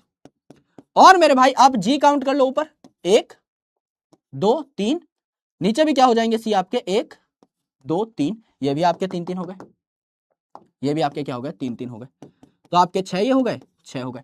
तो टोटल कितने आपके पास नाइट्रोजनस बेस होने चाहिए? 8 और 8 16, 6 और 6 आपके 12, यानी कितने होने चाहिए टोटल? आपके 28 होने चाहिए, यानी एक स्ट्रैंड में कितने होने चाहिए, ऊपर वाले स्ट्रैंड में भी 14, नीचे वाले स्ट्रैंड में भी 14, गिन के कंफर्म कर लो, 1 2 3 4 5 6 7 8 9 10 11 12 13 14। क्या कैलकुलेशन एकदम सही है? यस गुरुजी एकदम सही है, कोई भी गलती हमने यहां पर नहीं की। इसका मतलब जितने ए होते हैं उतने ही टी होते हैं, जितने सी होते हैं उतने ही जी होते हैं। क्या यह बात एकदम करेक्ट है? एकदम करेक्ट है। यस क्या ये मेरे दोस्त इतनी ही अच्छी बातें हैं जितनी हम लोगों ने कैलकुलेट करके देखी हैं? बिल्कुल देखी हैं। अब मुझे एक बात बता दो, अपने दिमाग से बात बता दो, ए क्या है मेरे भाई? सर ए जो है एक प्यूरिन है। प्यूरिन कौन थे? आलू और गोभी, ए और जी। तो ए प्यूरिन है, जी प्यूरिन है। करेक्ट, एकदम करेक्ट है गुरुदेव। टी क्या है? बचे हुए जो 3 थे कट, यानी साइटोसिन, यूरेसिल और थाइमिन, ये क्या थे? पिरिमिडीन थे। तो क्या ये पिरिमिडीन है? यस गुरुजी।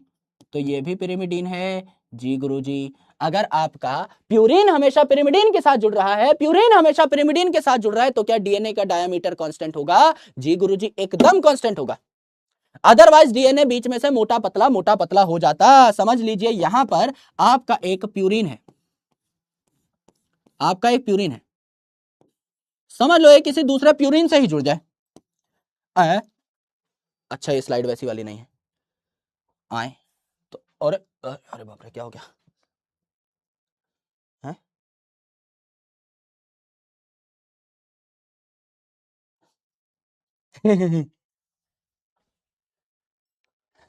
ऐसे कुछ हिल जाता है तो मैं डर जाता हूँ भाई, काम काम ही, क्योंकि मेरी टेक्नोलॉजी बड़ी खतरनाक है ना? तुम जैसा ही हूं मैं।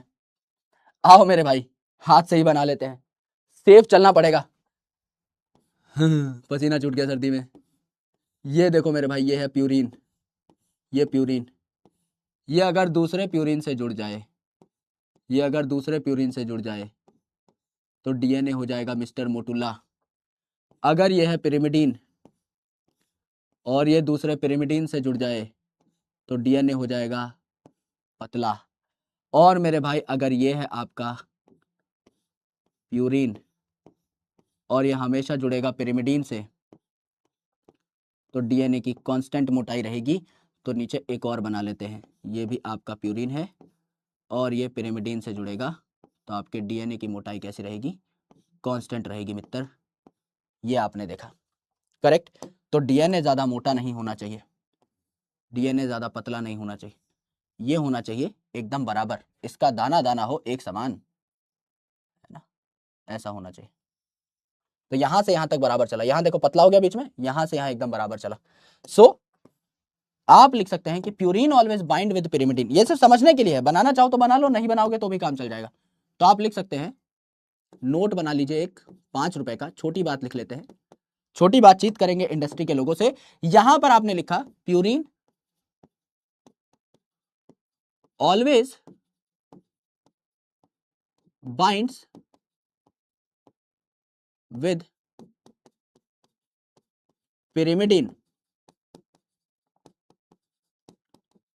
therefore diameter of DNA remains constant, diameter of DNA remains constant, remains constant। ठीक है? Yes, diameter of DNA remains constant, otherwise गड़बड़ी हो जाएगी। अदरवाइज डीएनए जो है बीच बीच में से मोटा पतला हो जाएगा। जैसे यहां पे डीएनए जो है ये आपका कैसा हो गया?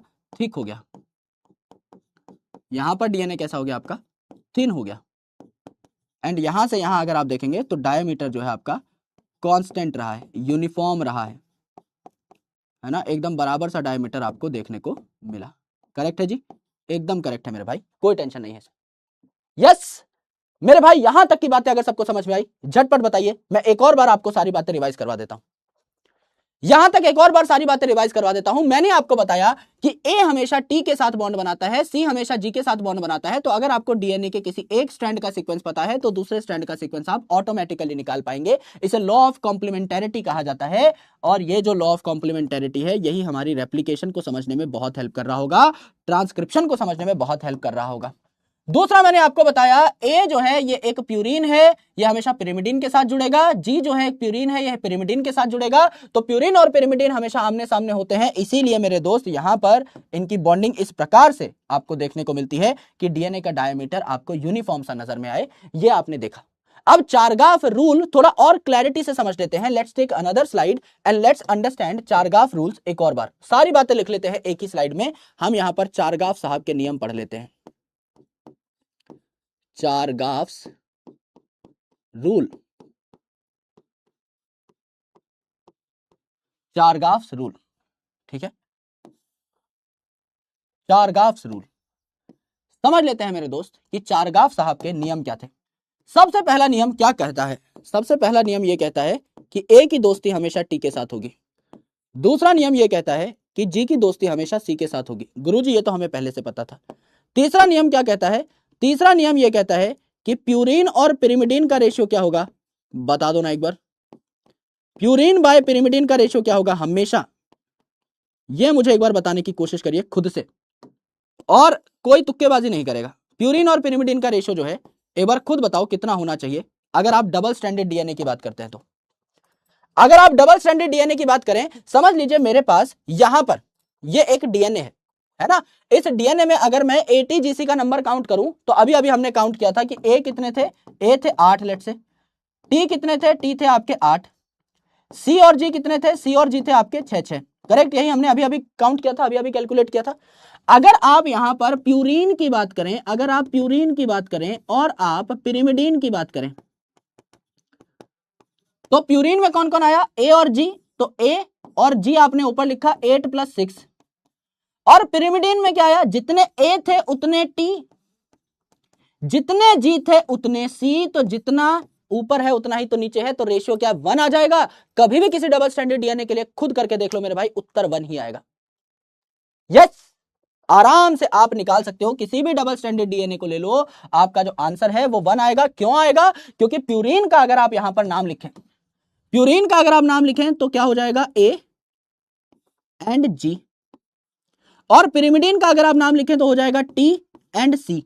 खुद बताओ मेरे भाई, खुद बताओ, जितने ए हैं क्या उतने ही टी नहीं होते? इसलिए सेम कलर से काट दिया। और जितने जी नहीं होते उतने क्या सी नहीं होते? बिल्कुल बराबर होते हैं। तो ए टी से कट जाएगा, जी सी से कट जाएगा, उत्तर क्या आएगा आपका? 1 आएगा। उत्तर क्या आ जाएगा आपका? 1 आ जाएगा। यस, तो आप यहां क्या कहते हैं? For a double stranded DNA, आप यहां कहते हैं for a double stranded DNA the ratio of purine and pyrimidine is 1. The ratio of purine and pyrimidine is equal to 1. और ये मैंने बताया भी था कि प्यूरिन के सामने हमेशा पिरिमिडिन आता है, तभी तो मेरे भाई यहां पर इसका ये जो डायमीटर है यूनिफॉर्म हो पाया। प्यूरिन के सामने हमेशा पिरिमिडिन है, तो जितना प्यूरिन उसके सामने पिरिमिडिन, जितना प्यूरिन उसके सामने पिरिमिडिन, जितना पिरिमिडिन उसके सामने प्यूरिन, जितना पिरिमिडिन उसके सामने प्यूरिन, यानी जितने प्यूरिन उतने पिरिमिडिन। तो रेशियो निकालोगे तो 1 हो जाएगा, ऊपर नीचे का नंबर कट जाएगा। तो मेरे भाई यहां पर आंसर क्या आ जाता है? मिस्टर 1 आ जाता है। ये आपका चारगाफ रूल है। चारगाफ रूल में थोड़ी सी बातें और हैं, वो भी मैं आपको बता देता हूं। They are not in NCERT, लेकिन important from examination point of view, तो ये भी मैं आपको बता देता हूं। एक बार आराम से सुनिएगा। अगर मैं चारगाफ भैया का अगला रूल आपको बताऊं, तो अगर मैं आपसे कहूं कि A plus T and G plus C का रेशियो क्या होना चाहिए, एक बार बताओ क्या होना चाहिए? गुरुजी ए प्लस टी है ना, डिवाइडेड बाय सी बाय जी, ये क्या होना चाहिए? कांस्टेंट होना चाहिए। कोई बुद्धू 1 मत लिख देना मेरे भाई, 1 कैसे हो जाएगा भाई? ए और टी बराबर होने चाहिए, जी और सी बराबर होने चाहिए, तो कितने भी हो सकते हैं, कांस्टेंट होगा, नॉट 1। तो कंफ्यूज मत हो जाना। जैसे लास्ट ही स्लाइड का अगर मैं एग्जांपल लूं, तो एटीजीसी का नंबर कितना आ रहा था? वहां पे 8 आ रहा था, 8 आ रहा था, 6 आ रहा था, 6 आ रहा था। तो यहाँ पे देखो 8 + 8 ऊपर हो गया 16, नीचे हो गया 6 + 6 यानी 12। तो क्या आ गया आपका उत्तर? कितना आ गया? 4 से काट दो भाई, 4/3 आ जाएगा। तो ये जो है 1 नहीं हुआ, लेकिन ये किसी स्पीसीज के लिए कांस्टेंट रहता है। जैसे ह्यूमन में अगर आप a/t और c/g का रेशियो निकालोगे तो कांस्टेंट निकलेगा। कितने ए होने चाहिए, कितने आपके जी होने चाहिए, वो एकदम कांस्टेंट होता है। It is not equal to 1 always, हमेशा जरूरी नहीं है। तो constant for a specific species, for a specific species। यहां पे अगर आप नोट बनाना चाहो तो नोट बना के एक बात लिख लीजिएगा, नोट आप बना लीजिए, यूजुअली एक्सेप्शंस भी हैं यहां पर usually in prokaryotes, in prokaryotes CG content is more, CG content is more, and in eukaryotes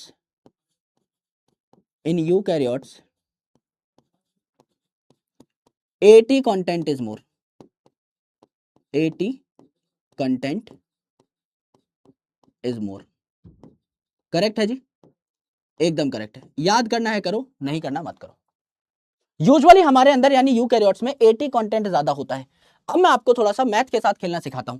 अगर मैं किसी यूकैरियोट की बात करूं और मैं लिख रहा हूं A plus T divided by C plus G, बताओ ये मोर देन 1 आएगा या लेस देन 1 आएगा? सर यूकैरियोट में आपने बताया AT कंटेंट ज्यादा होता है, AT कंटेंट ज्यादा CG कंटेंट कम, ऊपर ज्यादा वाला है तो मोर देन 1 आ जाएगा, मोर देन 1 आ जाएगा।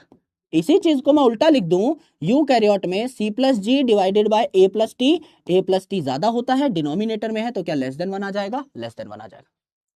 सेम चीज मेरे भाई अगर आप प्रोकैरियोट के साथ खेलना चाहो तो प्रोकैरियोट में अगर मैं कह रहा हूं C प्लस जी ज्यादा होता है तो C plus G divided by A plus T अगर आप करेंगे तो क्या मोर देन 1 आएगा, ऊपर C प्लस जी आपको लिखा हुआ दिख रहा है, मोर देन 1 आएगा। एंड मेरे दोस्त अगर नीचे C प्लस जी लिखा हुआ हो A plus T divided by C plus G, अगर नीचे आपका C प्लस जी लिखा हुआ है तो आपका क्या आ जाएगा, लेस देन 1 आ जाएगा, एकदम आ जाएगा मेरे भाई। यानी सिंपल सिंपल सी तरकीबें हैं जो कि आपको एकदम आइडियली याद होनी चाहिए। यह है आपके चारगांव भैया के कुछ नियम, चारगांव भैया और उनकी सुनहरी बातें, ये हम लोगों ने सीखी, ये हम लोगों ने जानी। ये लास्ट वाला जो रूल है this is out of NCERT, और ठीक है अगर पढ़ लोगे तो बेहतर रहेगा। सो ए हमेशा टी के साथ बाइंड करता है, जी हमेशा सी के साथ बाइंड करता है, प्यूरिन पिरिमिडिन का रेशियो हमेशा 1 रहेगा क्योंकि प्यूरिन में आता है ए और जी, तो नीचे होंगे टी और सी, ए टी के बराबर जी सी के बराबर, तो दोनों आपस में एक दूसरे को काट देंगे, उत्तर आ जाएगा मिस्टर 1। लेकिन ए प्लस टी और जी बाय सी का रेशियो, जी प्लस सी का जो रेशियो है ये कांस्टेंट होता है for a specific species. Human के लिए रेशियो अलग है, बैक्टीरिया के लिए यानी इकोलाई के लिए अलग होगा, फंगस के लिए अलग होगा, सारी चीजें आपकी अलग अलग A plus T and C plus T का रेशियो लेकर के बैठी होंगी। ये हम लोगों ने देखा, these are your Chargaff rule. इतनी बात अगर समझ में आई एक बार तुनिक तुनिक कर डालो। अब हम लोग क्या करने वाले हैं, अब हम डीएनए का स्ट्रक्चर देखने वाले हैं एकदम डिटेल में, हाथों से बनाकर, हाथ से बनाकर डीएनए का स्ट्रक्चर हम लोग देखने वाले हैं और डीएनए की सारी प्रॉपर्टीज लिखने वाले हैं। इसे हम कहते हैं सैलिएंट फीचर्स ऑफ डीएनए, यानी डीएनए की खास बातें। डीएनए की कुंडली हम लोग खोलने वाले हैं आपकी आंखों के सामने। यस, आ जाओ मेरे भाई, डीएनए की कुंडली हम लोग खोल के रखने वाले हैं। यस, आइए, तो एक स्लाइड हम लोग ले लेते हैं, खाली स्लाइड, और इस पे हम लोग हेडिंग डाल लेते हैं स्ट्रक्चर ऑफ डीएनए या structure of B form of DNA. B DNA सबसे कॉमन, कोई पूछे कौन सा डीएनए होता है, ये बी डीएनए होता है, जो कि वॉटसन क्रिक साहब ने भी जिसका स्ट्रक्चर बताया वो बी फॉर्म ऑफ डीएनए था। ठीक है, स्ट्रक्चर ऑफ बी डीएनए हम लोग देखने वाले हैं। अब आराम से इस स्ट्रक्चर को देखेगा, बहुत प्यार से इस स्ट्रक्चर को देखेगा। क्या डीएनए डबल स्ट्रैंडेड होता है? यस गुरुजी, डीएनए डबल स्ट्रैंडेड होता है। अगर डीएनए डबल स्ट्रैंडेड होता है तो हम 2 स्ट्रैंड्स बना लें। जी गुरुजी, हम 2 स्ट्रैंड्स बना लें, इस प्रकार के 2 स्ट्रैंड्स बना लें, इस प्रकार के 2 स्ट्रैंड्स बना लें, इस प्रकार के 2 स्ट्रैंड्स बना लें। ठीक है, अब ये जो 2 स्ट्रैंड्स है मेरे भाई, डीएनए की एक खास बात है कि इसके दोनों स्ट्रैंड्स जो हैं ये एंटी पैरेलल होते हैं। एंटी पैरेलल मतलब एक तो दोनों के दोनों स्ट्रैंड पैरेलल हैं, ये भी 5 प्राइम टू 3 प्राइम, ये भी 5 प्राइम टू 3 प्राइम। डीएनए के दोनों स्ट्रैंड एंटी पैरेलल होते हैं, ये 5 प्राइम टू 3 प्राइम इस साइड, ये 5 प्राइम टू 3 प्राइम इस साइड। तो मेरे भाई अगर पहले स्ट्रैंड में यहां 5 प्राइम लिखा हुआ है तो इसके सामने आपका 3 प्राइम OH आएगा, और ये 3 प्राइम है तो इसमें 5 प्राइम यहां लिखा होगा, 5 प्राइम फॉस्फेट, तो 3 प्राइम OH यहां आएगा। तो सबसे पहले डीएनए डबल स्ट्रैंडेड है। डीएनए में आपके क्या है, 2 स्ट्रैंड्स हैं, दोनों स्ट्रैंड एंटी पैरेलल हैं। एंटी पैरेलल स्ट्रैंड पे क्या लगे होंगे, नाइट्रोजनस बेसिस लगे रहेंगे। समझ लीजिए यहां पर आपके नाइट्रोजनस बेसिस लगे हुए हैं। ठीक है, यहां पर आपका लगा हुआ है लेट्स से ए, यहां लगा हुआ है आपका टी, यहां लगा हुआ है जी, यहां लगा हुआ है सी, यहां लगा हुआ है ए, यहां लगा हुआ है टी, यहां लगा हुआ है सी एंड सो ऑन। ए लगा हुआ है, टी लगा हुआ है, G लगा हुआ है, C लगा हुआ है। ऐसे करते करते करते करते हम लोग क्या करेंगे, सारे के सारे नाइट्रोजनस बेसिस को यहाँ पर बना के तैयार कर लेंगे। ठीक है, आराम से देखिएगा। ये डायग्राम एक बार ऐसा बनाएंगे कि उसके बाद कहीं पर भी आपसे डीएनए का सवाल पूछा जाए तो आप उस सवाल को हल कर पा रहे हो। तो इसलिए थोड़ा टाइम टेकिंग डायग्राम होगा, लेकिन आपको चीजें बहुत डिटेल में समझ में आएंगी। तो ए के सामने टी लगा देंगे, टी के सामने ए लगा देंगे। जितने एक स्टैंड पे बनाए हैं टिम के, उतने ही दूसरे स्टैंड पे बनाने पड़ेंगे, तभी आपका डायग्राम एकदम यूनिफॉर्म बनेगा, अच्छा बनेगा।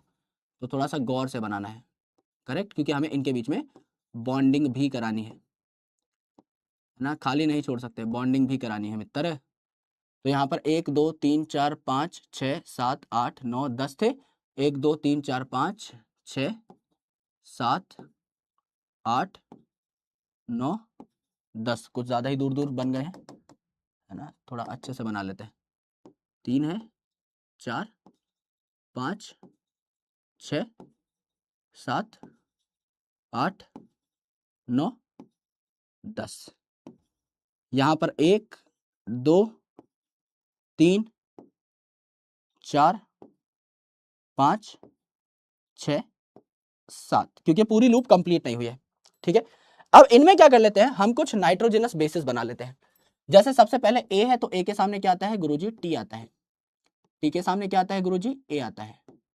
सी के सामने क्या आता है, जी आता है। जी के सामने क्या आता है, सी आता है।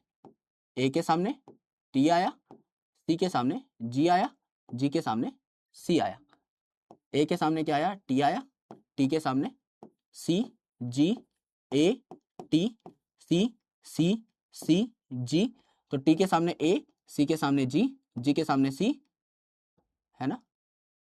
फिर आपका ए के सामने टी, टी के सामने ए, फिर आया आपका जी, जी, जी, सी, देन आपका ए, टी, टी, ए, सी, सी, जी, जी, जी, सी, टी, ए, टी। जानता हूं थोड़ी बोरियत हो रही होगी, लेकिन कोई बात नहीं, जब बनाओगे तो पता लगेगा कि इतना ज्यादा झमेला किया क्यों है। ए और टी के बीच में 2 हाइड्रोजन बॉन्ड्स, ए और टी के बीच में 2 हाइड्रोजन बॉन्ड्स, सी और जी के बीच में 3 हाइड्रोजन बॉन्ड्स, सी और जी के बीच में 3 हाइड्रोजन बॉन्ड्स, ए टी के बीच में 2, सी जी के बीच में 3, सी जी के बीच में 3, ए टी के बीच में 2, ए टी के बीच में 2, सी जी के बीच में 3, सी जी के बीच में 3, ए टी के बीच में 2, ए टी के बीच में 2, सी जी के बीच में 3, सी जी के बीच में 3, सी जी के बीच में 3, सी जी के बीच में 3, A T 2, A T 2, C G 3, C G 3, C G 3, A T 2, A T 2। ये आपका डीएनए कंप्लीट बना। ठीक है, अब इसके बारे में पढ़ना स्टार्ट करेंगे। अब इसका जब एक एक फीचर लिखेंगे तब आपको चीजें आसान लग रही होंगी। ठीक है, आराम से अब इसको प्यार से पढ़ना। मैं क्या कह रहा हूं, मैं लिखने वाला हूं यहां पर salient features of double stranded DNA, salient features of DNA. मैं इस डीएनए के फीचर्स लिखने वाला हूं एक एक करके, एकदम तोड़ फोड़ करके, इस डीएनए को समझ समझ के। ठीक है जी, पहला फीचर जो मैंने लिखा, पहला फीचर वो मैंने क्या लिखा कि DNA is a double stranded molecule, DNA is a double stranded molecule, double stranded molecule. यानी डीएनए जो है इसमें 2 स्ट्रैंड होते हैं जो आपस में उलझे हुए होते हैं, आपस में गुथे हुए होते हैं। तो DNA is a double stranded molecule. यहां पे 2 strands are intertwined, 2 strands are intertwined in right-handed fashion, in right-handed fashion। Right hand की साइड ये जो है कॉइल्ड होते हैं, क्योंकि इनको ज्यादा स्टेबिलिटी मिलती है, सिंस स्टेबिलिटी इज मोर। तो इनकी बॉन्डिंग कन्फर्मेशन कुछ ऐसी होती है कि राइट हैंडेड जब ये होते हैं तो स्टेबिलिटी इनको ज्यादा मिलती है इस साइड में, राइट हैंड में कॉइल, ना कि इस साइड में। ठीक है, तो राइट हैंडेड कॉइल्ड इन्हें कहा जाता है। तो डीएनए डबल स्ट्रैंडेड है, राइट हैंडेड कॉइल्ड देखने को मिलता है इन यूजुअल टर्म्स। दूसरी इंपॉर्टेंट चीज आपने देखी कि both the DNA strands are anti parallel in polarity, both strands both strands are anti-parallel in polarity. Anti-parallel in polarity. अर्थात therefore if one strand, या बना के ही देख लेते हैं, अगर यहां पर आप दो स्ट्रैंड बना रहे हैं, this is first strand and this is second strand, तो अगर एक स्ट्रैंड यहां है 5 प्राइम टू 3 प्राइम, तो दूसरा स्ट्रैंड इसकी उल्टी दिशा में भाग रहा होगा, इस दिशा में आ रहा होगा 5 प्राइम टू 3 प्राइम, ये आपका दूसरा स्ट्रैंड हो जाएगा। ये हमारा दूसरा फीचर हुआ of the DNA. This is the second salient feature of the DNA. ठीक है, अब अगर आप डीएनए की बात करें तो डीएनए में ये जो व्हाइट कलर की बैकबोन बनी हुई है, ये जो हमने दो स्ट्रैंड बनाए हैं, ये जो बैकबोन है, ये बैकबोन किसकी बनती है? ये बैकबोन बनती है शुगर और फॉस्फेट की। तो तीसरा पॉइंट यही लिख लीजिए, बैकबोन जो है डीएनए की, बैकबोन ये किसकी बनी है? शुगर प्लस फॉस्फेट की बनी है। शुगर प्लस फॉस्फेट की बनी है। क्यों? क्योंकि मेरे भाई नाइट्रोजनस बेस तो अंदर की साइड है, ये तो अंदर की साइड प्रोजेक्टेड है। तो मेरे दोस्त यहां पर ये जो व्हाइट कलर के स्ट्रैंड हम लोग बनाते हैं, जो बैकबोन है, किसने बनाई? शुगर और फॉस्फेट ने बनाई होगी, क्योंकि ये जो नाइट्रोजनस बेस है ये तो अंदर की साइड प्रोजेक्टेड है ना। तो चौथी चीज आप क्या लिख सकते हैं? Nitrogenous bases are projected inside, अंदर की साइड, ये इस लूप के अंदर की साइड देखने को मिल रहे हैं, they are projected inside. Correct, sugar और फॉस्फेट की तो ये बैकबोन है व्हाइट कलर की, नाइट्रोजनस बेस अंदर की साइड आपको गड़े हुए दिखाई दे रहे हैं, ये आपने देखा। ठीक है, तो ये 4 पॉइंट हमें समझ में आ गए। अब अगर आप इसको देख लें, एक 360 डिग्री टर्न को देख लें, एक 360 डिग्री टर्न को देख लें, तो इसे हम क्या कहते हैं?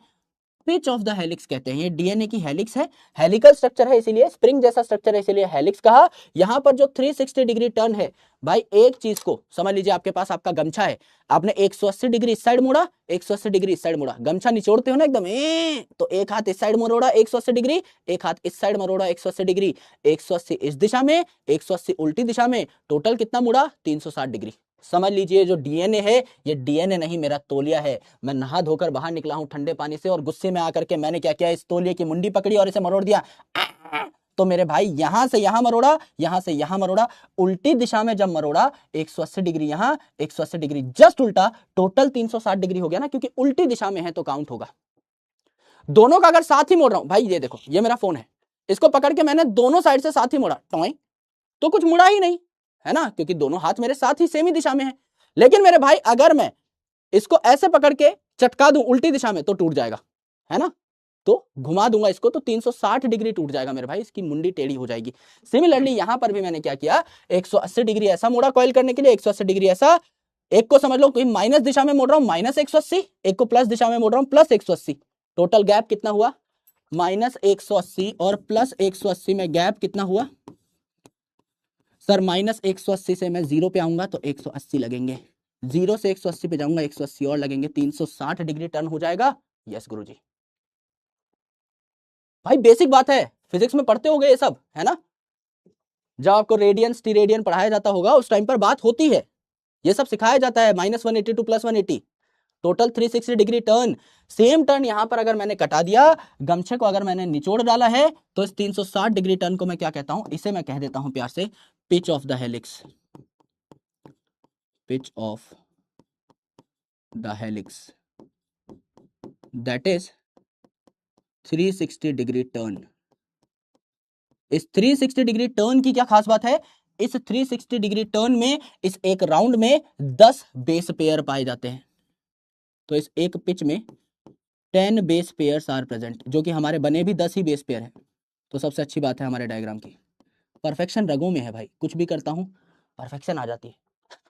तो 10 बेस पेयर यहाँ पे प्रेजेंट है ना। तो कोई पूछा कितने नाइट्रोजनस बेसिस प्रेजेंट है? 10 यहाँ 10 यहाँ, तो टोटल आप कह सकते हो इसी को कि 20 बेसिस पाए जा रहे हैं, 20 नाइट्रोजनस बेसिस पाए जा रहे हैं। कैसे भी सवाल पूछा जाए बता देंगे हम। 20 नाइट्रोजनस बेसिस हैं, और पेयर गिनोगे भाई, एक एक जूता गिनोगे तो 20 जूते हैं, जूतों की जोड़ी गिनोगे तो 10 ही जूतों की जोड़ी है, ऐसे करोगे।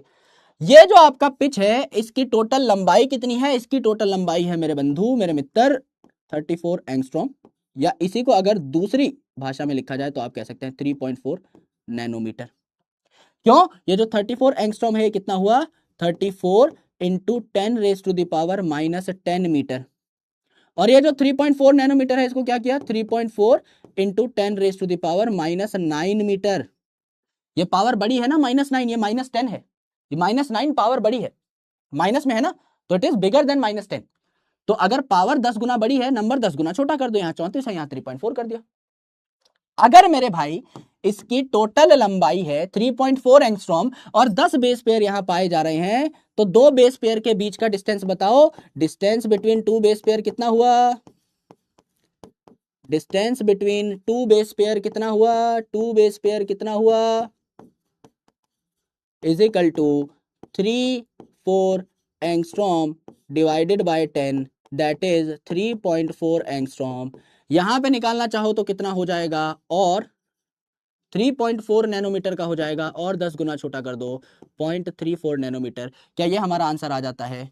बिल्कुल आ जाता है गुरुदेव, बिल्कुल ये हमारा आंसर आ जाता है, करेक्ट, एकदम आंसर आ जाता है।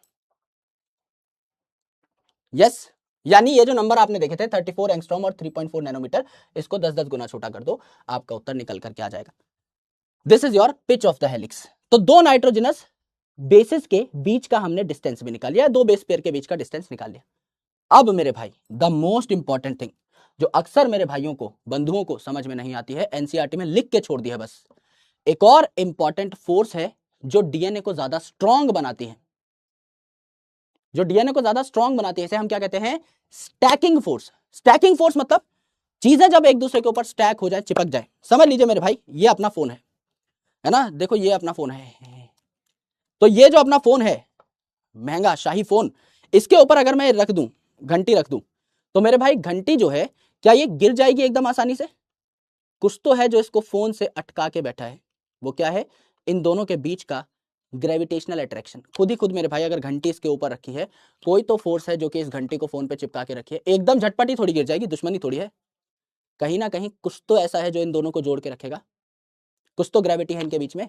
यस, तो मेरे भाई इसे हम कहते हैं स्टैकिंग एनर्जी। स्टैकिंग मतलब एक के ऊपर एक चीज स्टैक कर दी, चिपका दी, तो मेरे भाई क्या हो जाएगा? यहां पर स्टैकिंग एनर्जी भी आपको देखने को मिलेगी। तो डीएनए को स्टेबलाइज करने के लिए अलग अलग बॉन्ड तो है ही, एन ग्लाइकोसिडिक बॉन्ड तो है ही, फॉस्फोएस्टर बॉन्ड तो है ही, फॉस्फोडाइएस्टर बॉन्ड तो है ही, हाइड्रोजन बॉन्ड तो है ही। लेकिन जब मेरे भाई ये वाला आप एक बेस पेयर लेके चलोगे, और ये वाला अगर आप एक बेस पेयर लेके चलोगे, इनको अगर आपने ऊपर नीचे टिका दिया है, तो इनकी खुद के अंदर भी तो कुछ जोश है ना, ये भी तो एक दूसरे से चिपके रहेंगे, है ना। तो थोड़ा नीचे का ले लेते हैं, ये वाला ले लेते हैं, ये वाला जो है और ये वाला जो है साथ में स्टैक हो गए, तो इन दोनों के बीच में क्या है? स्टैकिंग फोर्स होगी, stacking force between base pair, stacking force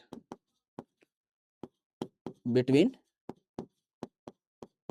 base pairs.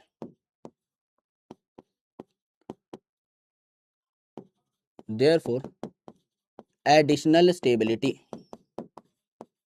Additional stability, bond bond तो है ही, एडिशनल स्टेबिलिटी के लिए हमने क्या कर दिया? स्टैकिंग फोर्स का भी सहारा ले लिया। मानते हो? बिल्कुल गुरुजी, है ना, मानना ही पड़ेगा, कोई दिक्कत वाली बात यहां पर नहीं है।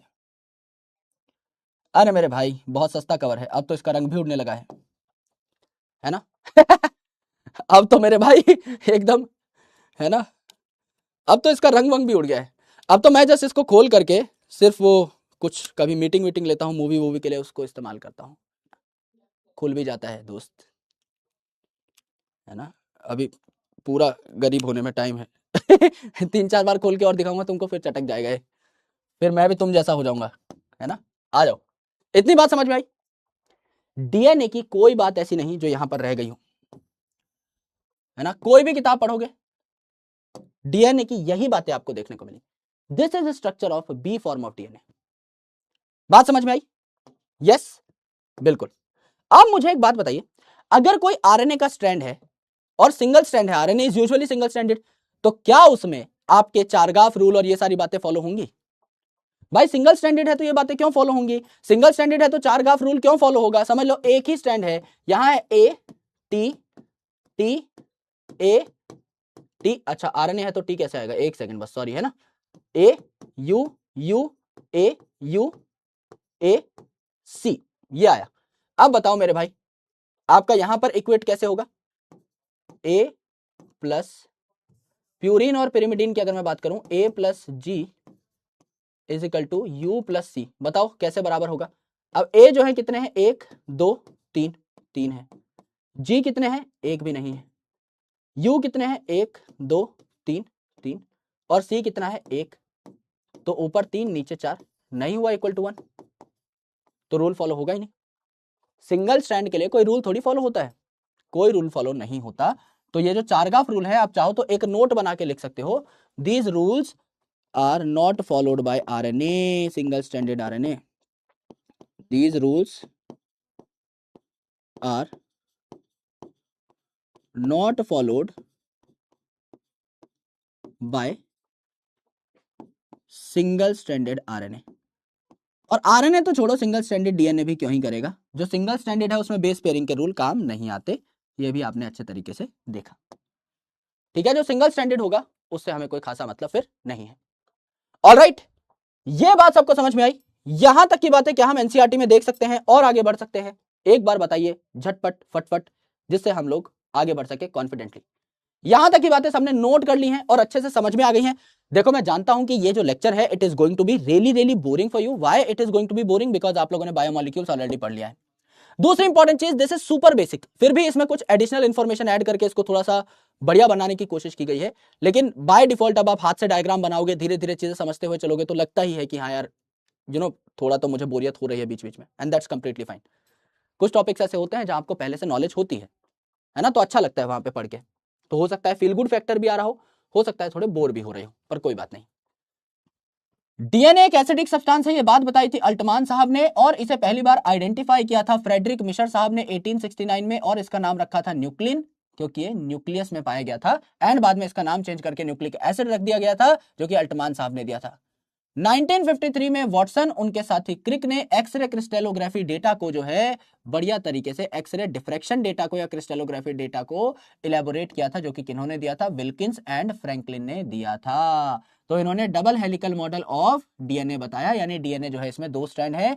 चारगाफ साहब ने भी आकर के बताया कि ए जो है हमेशा टी के साथ बॉन्ड बनाता है, जी हमेशा सी के साथ बॉन्ड बनाता है, और ये जो बेस पेयरिंग है ये बहुत ही यूनिक प्रॉपर्टी है आपकी डीएनए की। तो कॉम्प्लीमेंट्री बेस पेयरिंग इसे कहा जाता है। डीएनए के एक स्ट्रैंड का अगर आपको सीक्वेंस पता है तो दूसरे स्ट्रैंड का सीक्वेंस आप खुद ब खुद निकाल सकते हैं। Salient feature of double helical model of DNA अगर आप देखें तो 2 पॉलीन्यूक्लियोटाइड चेन होती हैं, यानी 2 स्ट्रैंड्स होते हैं यहां पर, जिसकी बैकबोन बनी होती है किसकी? आपकी शुगर की और फॉस्फेट की।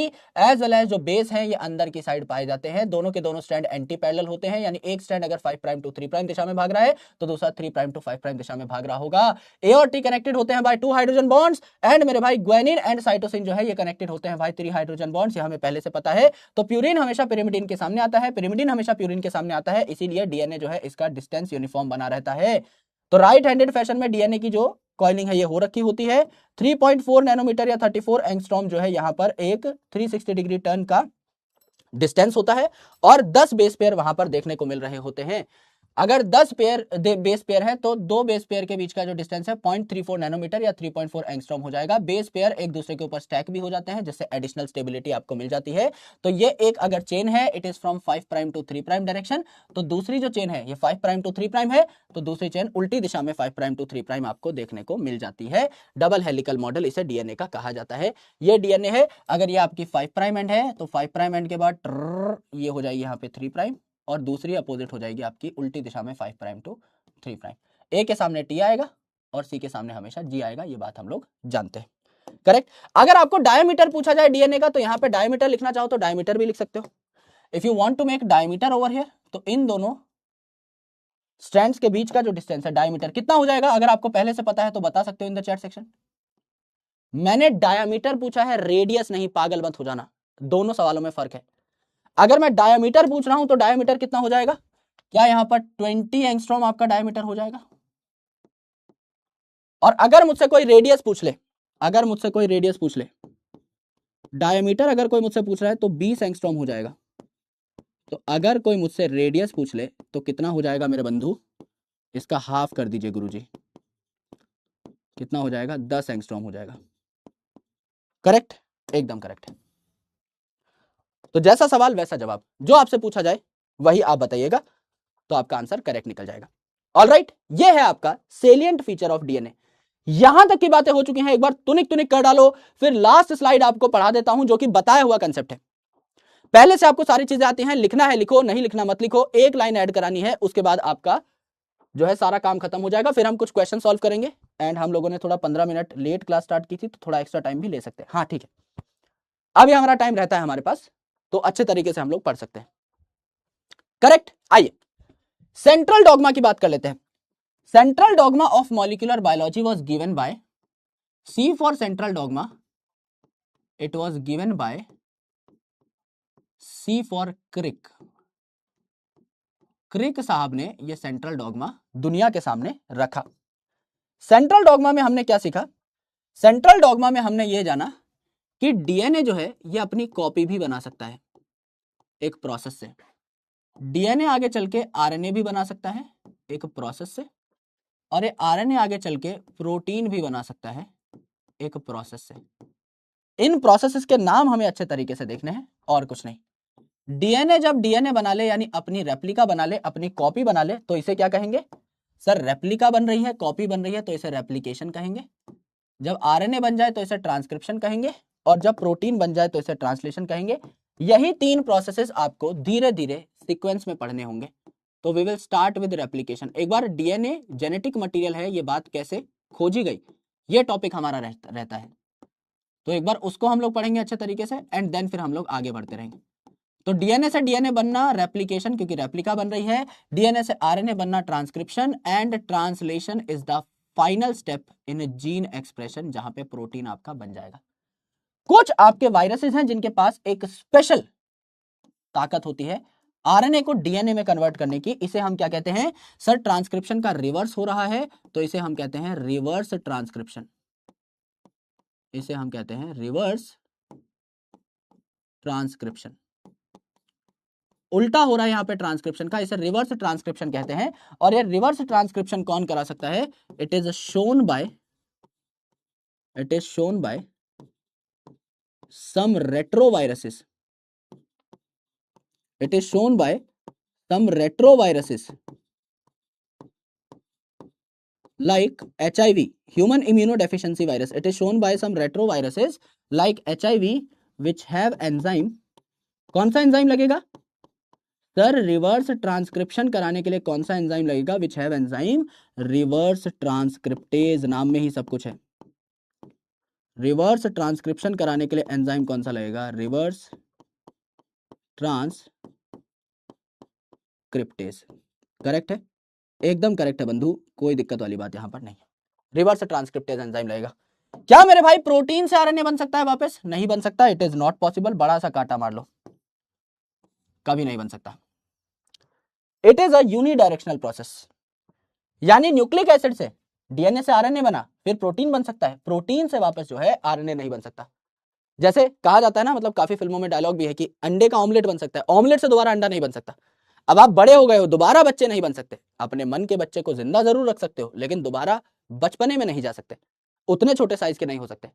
तो अल्टीमेटली यहां पर क्या है, आपका प्रोटीन जो है वापस आरएनए नहीं बन सकता। This is called as central dogma. ये जो सारा का सारा तामझाम है, ये मैं आपको पहले भी लिखवा चुका था, बस यहां रिवर्स ट्रांसक्रिप्शन आपको अलग चीज बताई गई है ना, और उसके अलावा it was given by Crick, central dogma was given by Crick, ये बात आपको अलग से बताई है और कुछ नहीं। तो अगर आपने इतनी चीजें नोट कर ली हैं, झटपट बताइए, फटफट बताइए, जिससे कि मैं आपको आगे ले जा सकूं और अब हम क्वेश्चनों पे हमला कर सके। करेक्ट, आ जाओ मेरे दोस्त, बस इसी चीज को एक बार एनसीईआरटी में देख लो। डीएनए से डीएनए बना रेप्लिकेशन, डीएनए से आरएनए बना आपका ट्रांसक्रिप्शन, आरएनए से प्रोटीन बना ट्रांसलेशन, इसे सेंट्रल डॉगमा कहा। C for central dogma, C for Crick साहब ने दिया। डीएनए से आरएनए बनता है, आरएनए से प्रोटीन बनता है, इतनी बात है, इससे ज्यादा ही हम लोगों ने देख लिया है। ये हमारा आज का सारा खेला खत्म। अब हम कुछ सवाल करेंगे, आराम से इन सवालों को देखना, क्योंकि कुछ न्यूमेरिकल्स भी हैं मेरे दोस्त, और बहुत ईजी न्यूमेरिकल हैं। मैं आपसे आग्रह करूंगा, मैं आपसे रिक्वेस्ट करूंगा एज अ बड़ा भाई कि सवालों को पहले पढ़ें और फिर सॉल्व करें। पहला सवाल आपकी स्क्रीन पे है, ठीक है, इसमें ज्यादा टाइम नहीं लगेगा, 30 सेकंड का टाइम दे रहा हूं आपको, झटपट सॉल्व कर डालो। बताओ मेरे भाई फटाफट कि उत्तर क्या आना चाहिए। In a bacteria DNA has 32% adenine, what will be the fraction of guanine. यानी आपको ए की वैल्यू दे रखी है 32%, तो मुझे जी की वैल्यू चाहिए, मुझे जी की वैल्यू चाहिए। तो ए की वैल्यू 32 है तो टी की वैल्यू भी 32 होगी, क्योंकि ए और टी बराबर होते हैं। तो 32 और 32 कितना हो गया 64। तो बचा कितना आपका जी और सी बराबर होते हैं, है ना। और बचा कितना आपका 64 यहां पर है, तो बचा आपका 36, आधा आधा कर दो 18%। ठीक है, 10 सेकंड में निकलने वाला सवाल था, तो क्या हो जाएगा 18% हो जाएगा, 18% हो जाएगा।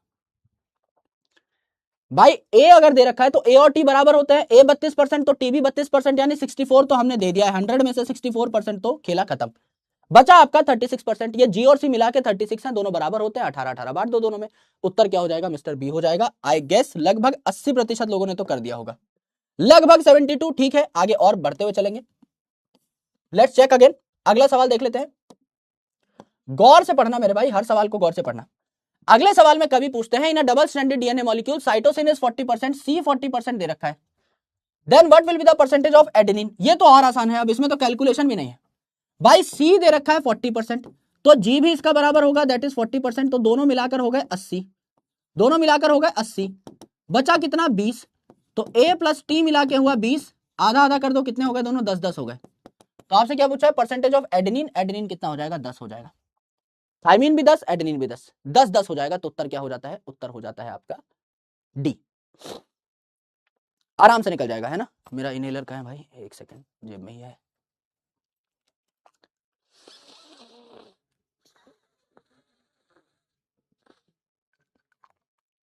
ठीक है दोस्त, यस। तो ये तो मुझे लगता है भाई कम से कम 90% लोगों ने कर ही दिया होगा, ये तो बहुत बेसिक सवाल था। लेट्स चेक, लगभग 80%, 10% का मेरा ही लैग चल रहा है आज, है ना। 80 बोला तो 70 आए, 90 बोला तो 80 आए, इस बार उसी हिसाब से बताऊंगा। ठीक है, ये सवाल देखिए एक बार, ये सवाल देखिए, 45 सेकंड का टाइम ले लीजिए, हो सकता है आपसे थोड़ा स्लो कैलकुलेशन हो रही हो, कुछ है नहीं इसमें। इन सी अर्चिन कोई ऑर्गेनिज्म हो, कोई फर्क नहीं पड़ता, डीएनए दे रखा है, डबल स्ट्रैंडेड दे रखा है, 17% जो है ये साइटोसिन है, सी दे रखा है 17%, सी 17% दे रखा है, तो जी तो वैसे ही 17% होगा, तो बात तो खत्म, जी पहले ही 17% कर दो, 17-17 मिलाकर 34 हो गया, तो 34% तो ये हो गए, बचा क्या आपका, बचा आपका 66%, जो कि हो जाएगा क्या आपका एडेनिन एंड थाइमिन। ठीक है, तो 66 में से आधा आधा कर दो, 33-33 हो जाएंगे, तो ए 33, टी 33 और ये आपका 34।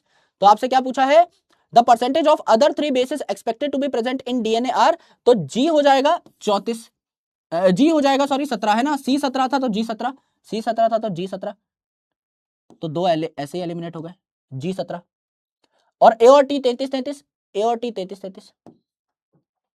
भाई अगर दिमागदार होते, अगर दिमागदार होते तो टोटल कैलकुलेट करके देख लेते, इसी में बस आपका 100% आ रहा है, बाकी में तो 100 आ भी नहीं रहा है। अगर सी दे रखा है 17 तो जी 17 होगा, है ना, और बाकियों को जोड़ लोगे 17-17 34, उसके बाद 66 जोड़ोगे तब 100 होता है, तो वैसे भी निकाल सकते थे। तो उत्तर क्या हो जाएगा आपका मिस्टर अपना बच्चन हो जाएगा, मिस्टर ए हो जाएगा। लगभग 93% लोगों ने कर दिया है, कमाल है भाई, तुम्हारा कुछ प्रेडिक्ट नहीं कर सकता मैं। आ जाओ और देख लो, आइए अगला सवाल आपकी स्क्रीन पे, आराम से पढ़िएगा। Total number of A and T in DNA is 45%, amount of guanine will be. बढ़िया सवाल है, थोड़ा सा हल्का सा घुमाया हुआ है, कोई बहुत तगड़ा सवाल नहीं है, हल्का सा घुमाया हुआ है। भाई ए एंड टी इज 45%, ए और टी मिला के 45% है, तो ए कितना हो जाएगा इसका आधा, यानी आपका 22.5%। टी जो है ये भी क्या हो जाएगा आपका 22.5%, हालांकि हमसे पूछा नहीं है, जस्ट मैं करना सिखा रहा हूं। Amount of guanine will be, अब 45 के बाद बचा 55, तो 55 हो जाएगा आपका सी प्लस जी, आधा आधा कर दो, 55 का आधा कर दो मेरे भाई, कितना हो जाएगा 27.5 हो जाएगा। 27.5 कहां लिखेला है, यहां लिखेला है गुरुजी, यस, उत्तर हो जाएगा 27.5। भाई ए और टी 45 दे रखा है, तो ग्वेनिन पूछा है, तो 55 का आधा करोगे ना, 45 का आधा किसने कर दिया है 22.5, क्या पूछा है ये तो देख लो पहले। मिस्टर भूरा बिकम्स द राइट आंसर, लगभग 61% लोगों ने किया है, आधे लोगों को यही नहीं पता कि पूछा क्या गया है। ग्वेनिन पूछा है, ए और टी बराबर होते हैं, 45% में बराबर हुए अगर, तो 22.5% हुए, तो बचे हुए जो दोनों होंगे कितने होंगे, 27.5 होंगे। सिंपल है ना भाई, इसमें इतना क्या है, तो बहुत बेसिक सवाल है। ब्लंडर किया है एक बार करेक्ट कर लेना आप, है ना। अगला सवाल देखिए, अगला सवाल देखिए एक बार, a DNA nucleotide chain has sequence दे रखा है, the nucleotide sequence of other chain. भाई सीधा सीधा कॉम्प्लीमेंटेरिटी पे खेला गया है। भाई ए के सामने क्या आता है, डीएनए की बात करी जा रही है, तो यूरेसिल वगैरह का चक्कर खत्म। ए के सामने आता है टी, तो ये दोनों गलत हो जाएंगे। ए के सामने टी, जी के सामने आएगा आपका सी, ये भी गलत हो जाएगा। फिर सी के सामने आएगा जी, टी के सामने ए, टी के सामने ए, सी के सामने जी, जी के सामने सी, ए के सामने टी, सारा मैच कर रहा है। उत्तर आ जाएगा अपना बच्चन। सीधा सीधा कॉम्प्लीमेंटेरिटी पे खेला जाएगा और मजे से सारा काम समझ में आ जाएगा आपको। यस, एक बार देख लेते हैं कितने लोगों ने सही किया है। आई एम एक्सपेक्टिंग कि लगभग 80% लोगों ने, अब मेरी एक्सपेक्टेशन थोड़ी गिरा रहा हूं मैं, 80% लोगों ने तो कुछ कर दिया होगा, ऐसा लग रहा है ना? Let's check. अरे तुम भाई गिरा ही दोगे मुझे, 96% लोगों ने किया है, तुम्हारा कुछ नहीं समझ में आता भाई। नो नो प्रोबेबिलिटी, तुक्का मारने का फायदा ही नहीं है आपके साथ, कुछ कुछ भी हो सकता है, जीवन ऐसे ही चल रहा है अपना तो, है ना? अगला सवाल देखते हैं, थोड़ा बड़ा लग रहा है देखने में, 45 सेकंड का टाइम दे देता हूं, अदरवाइज अगर हल्का होगा तो पोल माइनस कर देंगे हम लोग। Chargaff rule of base pairing state that, Chargaff भैया ने क्या कहा, देख लेते हैं।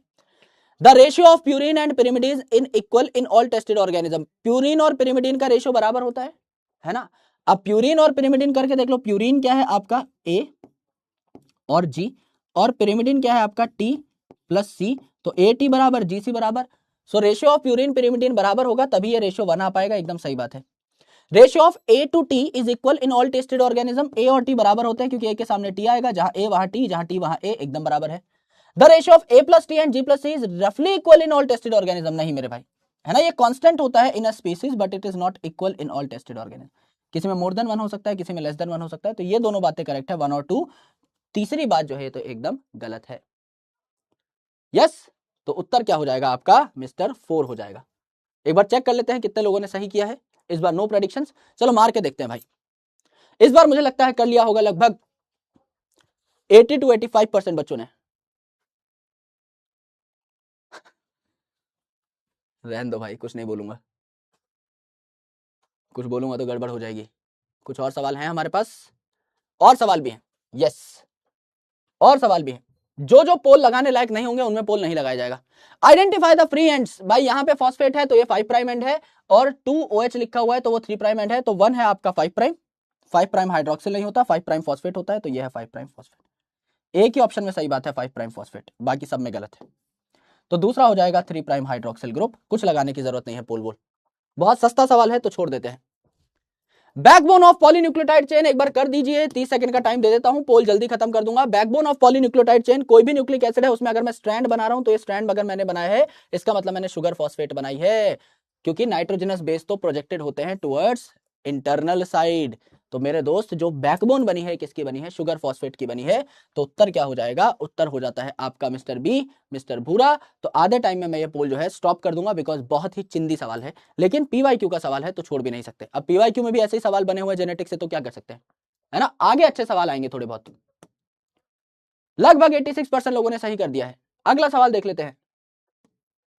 ओके, हाँ, the two chains of double helix have anti parallel polarity, इसमें भी कुछ करने की जरूरत नहीं है। एक अगर 5 प्राइम टू 3 प्राइम इस दिशा में है तो दूसरा 5 प्राइम टू 3 प्राइम इस दिशा में होगा, यहां भी पोल लगाने की कोई खासी जरूरत नहीं है। ये सवाल कुछ लग रहा है, इसको एक बार चेक कर लेते हैं मेरे भाई, 45 सेकंड का टाइम ले लीजिए, इसको एक बार सॉल्व करने की कोशिश करिए। How many of the following statements about double helical structure of DNA are correct, सत्य वचन का पता लगाना है, सत्य वचन पढ़ लीजिए एक बार एक एक करके। Two chains are coiled right handedly, एकदम राइट हैंडेड फैशन में कॉइल्ड होती है। Pitch of the helix is 3.6 nanometer, नहीं मेरे भाई 3.4 नैनोमीटर होती है, 34 एंगस्ट्रॉम होती है, तो ये बात आपकी गलत हो जाएगी। देयर आर रफली 10 base pair in each turn, एकदम सही बात है। Plane of one base stacks over the other, इसे स्टैकिंग फोर्स कहा जाता है।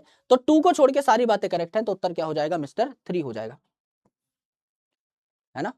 तो उत्तर क्या हो जाएगा मिस्टर 3 हो जाएगा भाई। 3.6 नैनोमीटर नहीं है, 360 डिग्रीज में 3.4 नैनोमीटर की पिच थी, राइट हैंडेड फैशन में कॉइल्ड होती हैं, एकदम सही है। इसे प्लेक्टोनेमिक कॉइलिंग कहते हैं। क्या कहते हैं? प्लेक्टोनेमिक कॉइलिंग। अगर आपको लिखना है तो लिख सकते हो, थोड़ी भारी टर्म है आपके लिए, आगे चल के पढ़ाई जाती है आपको ग्रेजुएशन में या पोस्ट ग्रेजुएशन में। इसे कहते हैं प्लेक्टोनेमिक कॉइलिंग, कि डीएनए जो है इट इज प्लेक्टोनेमिकली कॉइल्ड या right handed coiled in nature, चाहो तो लिख सकते हो, ठीक है। रफली 10 बेस पेयर होंगे या 20 नाइट्रोजनस बेस होंगे, दोनों बातें नोट्स में लिखवाई हैं। Plane of each base pair, एक बेस पेयर पे दूसरा बेस पेयर फोन पे घंटी रख के बताई थी, तो मेरे भाई आपका यहां पर मिस्टर 4 हो जाएगा, है ना? करेक्ट बात, तो उत्तर हो जाएगा सी। लगभग 70% लोगों ने कर दिया है। ठीक है, सेंट्रल डॉगमा में चलो लगा ही देते हैं जाते जाते पोल, कुछ तो मेरे को 90% से ऊपर दिखा दो इसमें दोस्त, है ना। ये भी गलत कर गए तो फिर घर ही चले जाना, फिर आपका रुक के कोई फायदा नहीं है यहाँ पर। डीएनए से डीएनए बना, पहला प्रोसेस रेप्लिकेशन, तो नीचे के दोनों एलिमिनेट कर दो। पहला प्रोसेस मिस्टर रेप्लिकेशन, रेप्लिका बन रही है। दूसरा है डीएनए से एमआरएनए बनना यानी ट्रांसक्रिप्शन, तो ट्रांसलेशन नहीं होगा। और तीसरा है ट्रांसलेशन। यस, इसमें तो 90% बनता है दोस्त, और टाइम ले लो, एकदम भयानक टाइम ले लो, जिससे 90% आप मुझे दिखा पाओ एटलीस्ट। आगे सवाल अभी है नहीं, इतने सवाल भी इस चिंदी टॉपिक से ठीक ही निकाल लिया हमने। We have done well. Yes, आइए, लगभग 94%, कमाल कर दिया। आज के हम हमारे टॉपर्स को देख लेते हैं। आज के हमारे जो टॉपर हैं, यक्ष प्रजापति, शशि दुबे, सूर्या भाई, हमजा जमाल, ढोगेश भाई, जश सिद्धू, अफान शाहिद, अक्सा आमीन, मिस्टर लोकी कुमार और व्लादिमीर पुतिन। मैं मिल नहीं पाया था तो भाई खुद आ चुके हैं मेरी क्लास में। पुतिन साहब आप आए थे, लेकिन उस दिन मेरी क्लास लगी हुई थी यकीन 2.0 में और अर्जुना 1.0 में, तो मैं माफी चाहूंगा कि आपसे मैं मिल नहीं पाया। आप सिर्फ मोदी जी से मिलकर चले गए और हमारी प्रेसिडेंट साहिबा से मिलकर चले गए। लेकिन अगली बार आप जब भी आएंगे तो मैं आपसे जरूर मिलूंगा। ऐसे क्लास में आके धमकी देने की जरूरत नहीं है। और मैं भी अगर कभी रशिया आया तो मैं भी आपसे जरूर मिलूंगा, एकदम हैंडशेक होगा और बाकायदा आपको पूरा टाइम दूंगा। मेरा क्या है, टाइम क्रंच चल रहा है आजकल, थोड़ा ना जीवन में उथल पुथल मची हुई है। सारे बैच कंप्लीट होने की कगार पे है ना, अभी 2.0 में भी 12वीं शुरू हो चुकी है। जेनेटिक्स भारी टॉपिक चल रहा था, वरना मैं जरूर आ जाता। अगर मैं प्लांट फिजियोलॉजी पढ़ा रहा होता तो मैं आपसे मिलने आता।